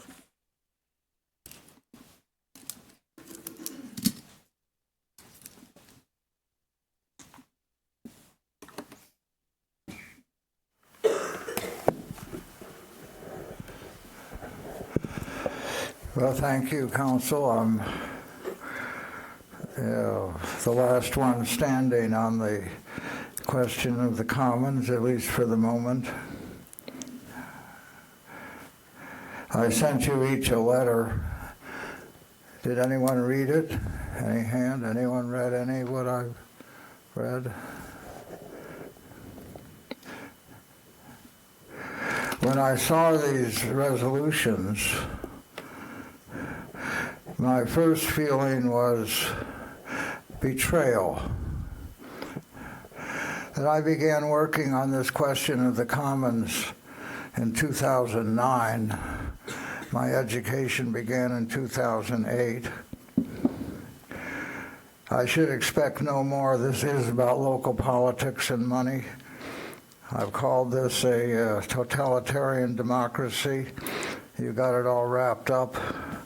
The absent Erica Briggs persuaded me and other commoners in the Council of the Commons that we should accept the closure of the Council of the Commons and the acceptance of a proposal to seek consultants as to how best to develop the center of the city. And we agreed to that, and she agreed that presumably had support from the council to support a joint project seeking consultants with the Library Green contributing $70,000 and the council contributing $40,000. Actually, people said there's no money in this deal, but since December 2019, There's been a growing fund that is now maybe a half or $750,000 of the money collected from the revenue on the surface parking lot, which is allocated and restricted to the development of the center of the city commons. But the city council never recognized the new one, what the old one said. But now all of a sudden Erica is gone, and there's a whole new proposal from this idea that the library should develop a big housing project, bigger than the housing project that it proposed in November, taking over both the library lane lot and its own property. I expect the reason for this increase in size is because the equity they get for the market rate housing on only building on the library lot does not give them the sufficient units. Oh my. Well, I'll write you again. I doubt that you read it. This has been a very unfriendly, unproductive relationship. Thank you. I don't want any thanks. I wish that you would treat the public more differently. Thank you. And actually accept the vote that the people took rather than negating it. Thank you. You're very welcome. Our next speaker is Deborah Salerno. Deborah, if you're online, can you please raise your hand?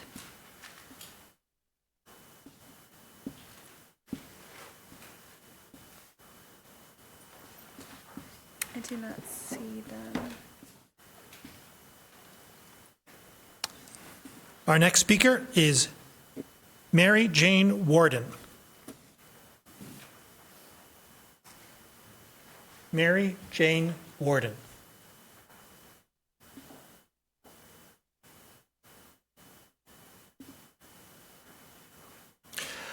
Our next speaker is Rita Mitchell.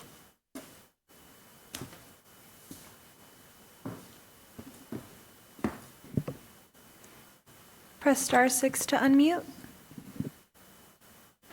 Hi, this is Rita Mitchell calling. I'm the president of the Library Green Conservancy. We're a 501c3, all-volunteer, nonprofit organization dedicated to the installation of the center of the city as a welcoming, green, public, outdoor open space. For a little bit of history, you know that in November 2018, following a citizen-led ballot initiative, 26,752 voters passed Proposal A. That was with 53% of the vote. Contrary to often repeated statements, the 3,130 margin of votes was significant. In many cases, council members who were voted in a contested primary received fewer votes than this differential. So the city did support action with the Council of the Commons and the Center of the City Task Force. Both groups worked to develop ideas and to work for the community to establish this open space that would be something that would be enjoyed by residents and visitors. At the conclusion of meetings of the Council of the Commons, the Library Green Conservancy proposed moving forward with a request for proposal for design and implementation of the center of the city. That RFP was deferred and never materialized. We offered a draft memorandum of understanding specifying mutual responsibilities. In that MOU, we offered to transfer $70,000 dedicated to the RFP to be combined with $40,000 from the city. That agreement is routine practice, and the city does it often with external groups. We received no response from the MOU. That kind of agreement is required in supportive of fundraising. And I would say that the city interfered with the fundraising effectiveness of the Library Green Conservancy. So I just want to say that regardless, we have always wanted to work with the library, and we're happy to see that the library is considering some open space. But I have concerns about it. The vertical construction that's proposed in the information from Mr. Dahoney indicates that there's a maximizing of height on the space, both spaces of the current library and the the library green parking area, or the surface parking area of the parking structure. That's a concern. The first level of the library's lane site would contain retail and other elements of public space. That's really different from public open green space. So please be clear about what you're offering. The AADL will stipulate the air rights transaction, a portion of housing that would be marketed to artists. That's great, but let's really know what that is. And let's find out a little bit more about what is being offered for the public open space on the second floor of the library. That's not accessible. So we are welcome working with the city further, and we will be looking to be engaged in the public process that will be welcoming for people in the community. Thank you. Thank you. Our next speaker is Tom Stolberg.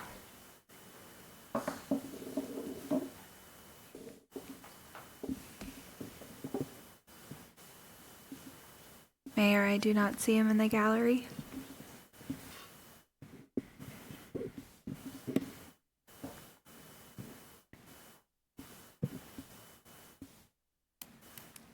Our next speaker is Adam Goodman.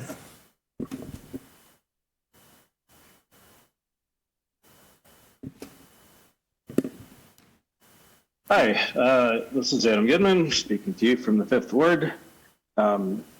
So I'm going to start by saying that I strongly agree that it would have been deeply irresponsible to spend almost $2 million out of the general fund on a phase 2 municipalization study right now when we're facing significant fiscal uncertainty with the insane federal actions that are happening. And so I do want to thank the council members who recognized and made that clear tonight. Y'all shared a few examples of why this is a problem. I'll add another one. The city is relying on a couple $2 billion from a federal Safe Streets for All grant to complete some, frankly, very long delayed road safety projects. And now it's pretty uncertain whether we'll still get that money. And by the way, we have officially failed our 2025 Vision Zero goal. We had multiple serious injury crashes and I think one fatality in January. So we urgently need to do this work. Losing that, it's literally life and death, and losing that one grant could blow over $2 million hole in our budget just in that one instance.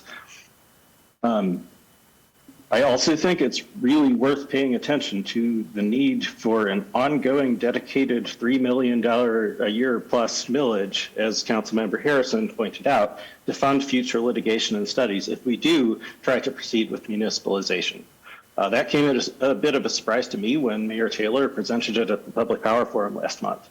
So then it seems like a problem to spend almost $2 billion on a study if we haven't first secured a commitment from the community to follow through should that study prove favorable. However, as I wrote to you all a few weeks ago, I actually think there's still a possible path forward. I think we just got the order wrong. We should have a vote to do this millage first. Then we could pay for phase 2 study out of that millage rather than out of the general fund. That way we would have proof that the community is sufficiently committed, and we would have some assurance that it would not come at the cost of other critical city services and programs. I get that this may seem a bit like a chicken and egg problem. Folks wanted to see the result of this study before committing to municipalization, yet here I am saying I don't want to fund a study until we've secured that commitment. But I think the solution is simple. First, we vote on the millage, then we do the phase 2 study, and then we have another vote. And if the phase 2 study does not produce favorable results, if the community does not wish to continue, then the city just stops collecting that millage. And maybe the millage could even be written such that any residual funds can be refunded to the taxpayers. Also, I'll just say real quick on DC3 and DC4, I'm super excited for this to move forward. Let's go. Thank you. Thank you. Our next speaker is Eric Ivanich.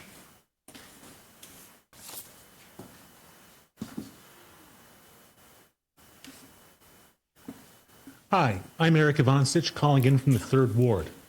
I'd like to briefly discuss item CA5 and the Wallingford-Harding intersection. It's essential to bring this intersection up to modern safety standards. By minimizing the distance pedestrians need to cross and reducing the radius of turns to slow down traffic, we can significantly increase safety. Ann Arbor has adopted the Vision Zero policy to improve safety through engineering and other means. Additionally, we have an all ages, all abilities policy to make our transportation network safe for everyone, including the smallest and the slowest among us. This is an issue of inclusion and equity. The public right-of-way belongs to all of us, not just the neighbors. Some of those neighbors are opposing these changes, even though restoring the intersection to its current form after the utility work is done would cost taxpayers more money. Children use this intersection to get to and from school, and it's morally problematic to wait for people to be injured or worse before making this intersection safer, as some have been arguing. I urge City Council to resist turning engineering issues into political issues, to resist throwing city staff under the bus, as did happen this evening, and to always put safety, inclusion, and equity over aesthetic preferences of some. I fear that a bad precedent was reestablished this evening that will make future efforts towards safety, inclusion, and equity that much more difficult. Now, on to items DC3 and DC4. For 6 years since Proposal A passed, the library lot has remained essentially unchanged. The proponents of Proposal A promised lots of private funding to create an amazing park by our bicentennial year, 2024. They assured us that those who claimed park proponents would come back and demand that the park be funded through tax dollars were using quote-unquote scare tactics. Yet once Proposal A passed, they soon started blaming the city for not creating a park without their promised funding. It's now time to move forward. Our library system wins awards, provides our community with amazing services, and is appreciated by so many in our community. Yet our current downtown library is incredibly expensive to maintain, has challenging structural issues, and even modest improvements are prohibitively expensive. These facilities are inadequate to meet current community needs. The people of Ann Arbor need and deserve a modern downtown library, and the fact that it could be funded without additional taxes, but through added and desperately needed housing on higher floors is truly wonderful. A modern downtown library is a civic commons for the future. As we face challenges to our democracy, with disinformation infiltrating traditional online and social media, with people in power rejecting the findings of science, and with efforts to erase the history and heroism of marginalized groups, this modern library, our future downtown library, will serve as a stronghold for an informed and empowered public. Thank you. Thank you. Our next speaker is Adam Juszkiewicz.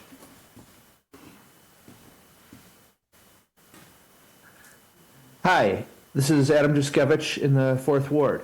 First, I'd like to just briefly discuss DC 3 and 4. I'm so glad to see these, and I look forward to voting yes on these ballot proposals. I think it was a great idea to tie them together. The Ann Arbor District Library is one of our most cherished local institutions, and I can't imagine any project they would build here would not be wonderful, including housing, a library, public outdoor space, event spaces, business development spaces. It's all great, and across from the bus station. I'm the kind of weirdo who, on a vacation to Denmark this summer, dragged my family to visit Dock 1, the new library in Aarhus. It had many of these things, and is such a wonderful space. Libraries are so important, especially in this day and age. I can't wait to see our new, tall, world-class library, and who knows, maybe I will even be able to live above it. Thank you for taking the next step to make this a reality. Additionally, I want to bring up CA5 and some of the comments I heard tonight. When Council passed a resolution directing staff to include traffic calming elements in these kinds of utility and street resurfacing projects, it made me extremely happy. When the whole street is ripped up to replace pipes, it is a great opportunity to change the design to prioritize safety. And it can even reduce costs through eliminating extra pavement, which is exactly the case with the Wallingford-Harding intersection. A similar intersection was recently redesigned in my neighborhood at Greenview and Avondale, and the result really could hardly be better. A wide sweeping curve was tightened up, crossing distances were shortened, and the result is that people slowed down. More people stop at the stop sign. There's more green space and less pavement. It's great. Council policy directs a collaborative engagement model. According to the International Association for Public Participation, this means that public is a partner in developing alternatives and identifying a preferred solution, and their advice and recommendations are incorporated to the maximum extent possible. It does not mean the final decision is in the hands of the public. Council set policy guidelines for staff to use their professional expertise to prioritize safety. Staff came up with alternatives that incorporate public input. I expect my council members to make sure that staff knows they have their back and make this intent clear to the public. Because we have committed to Vision Zero, it is imperative that we do not backpedal on this. The safety of our vulnerable road users within the public right-of-way is paramount. As Ann Arbor residents who use our streets, sidewalks, bike lanes, multi-use paths, and crosswalks every day to walk, drive, bike, or ride the bus, changes that affect the right-of-way must be decided by the city as a whole through our representatives. We must not allow some of the richest people in our city to veto necessary safety improvements simply because they feel entitled to dictate the design of our public right-of-way in front of their million-dollar houses. I am disappointed by your amendment to CA5 and want to thank Councilmember Cornell for voting no. I think this decision sets a bad precedent. Thank you. Thank you. Our next speaker is Jeremy Haley.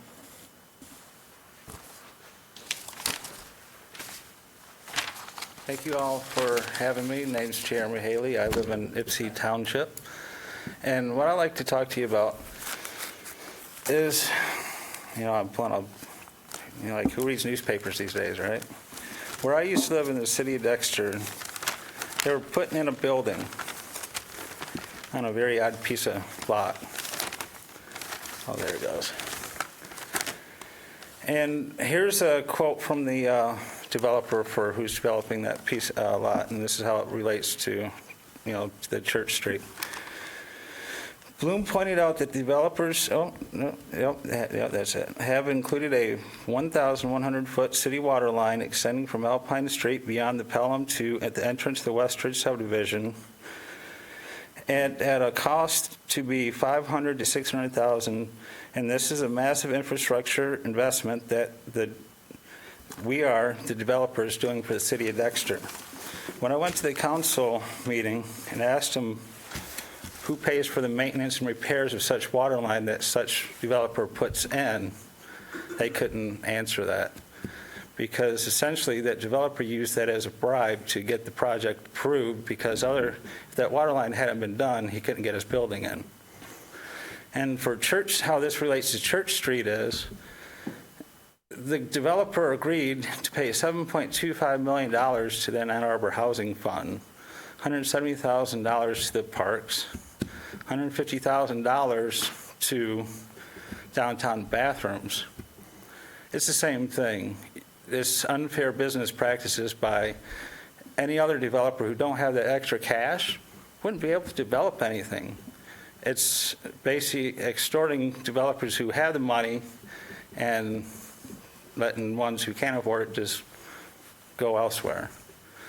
And it's pretty much what I like to say on that is as you guys go further along, because I kind of find it unethical, because out in that area where I used to live, the township out there, I seen them get an aerial ladder truck from the development on Jackson and Baker Road, because the township said, hey, your building's too tall. We can't, if a fire happens, we can't do anything. So surprisingly, the Silo Township Fire Department got a new aerial ladder truck. And this happens everywhere in government. I've been noticing it needs to stop. Who's controlling the development of the communities at that point? It's certainly not you. It's whoever the developer comes in and has the most money, who can pay for certain things, give you all certain things, do certain things for you, then you go for that one. I'll end it on that. Thank you. Thank you. Is there a motion to adjourn, please? Moved by Councilor Cornell, seconded by Councilor Iyer. Discussion? All in favor? Opposed? We're adjourned.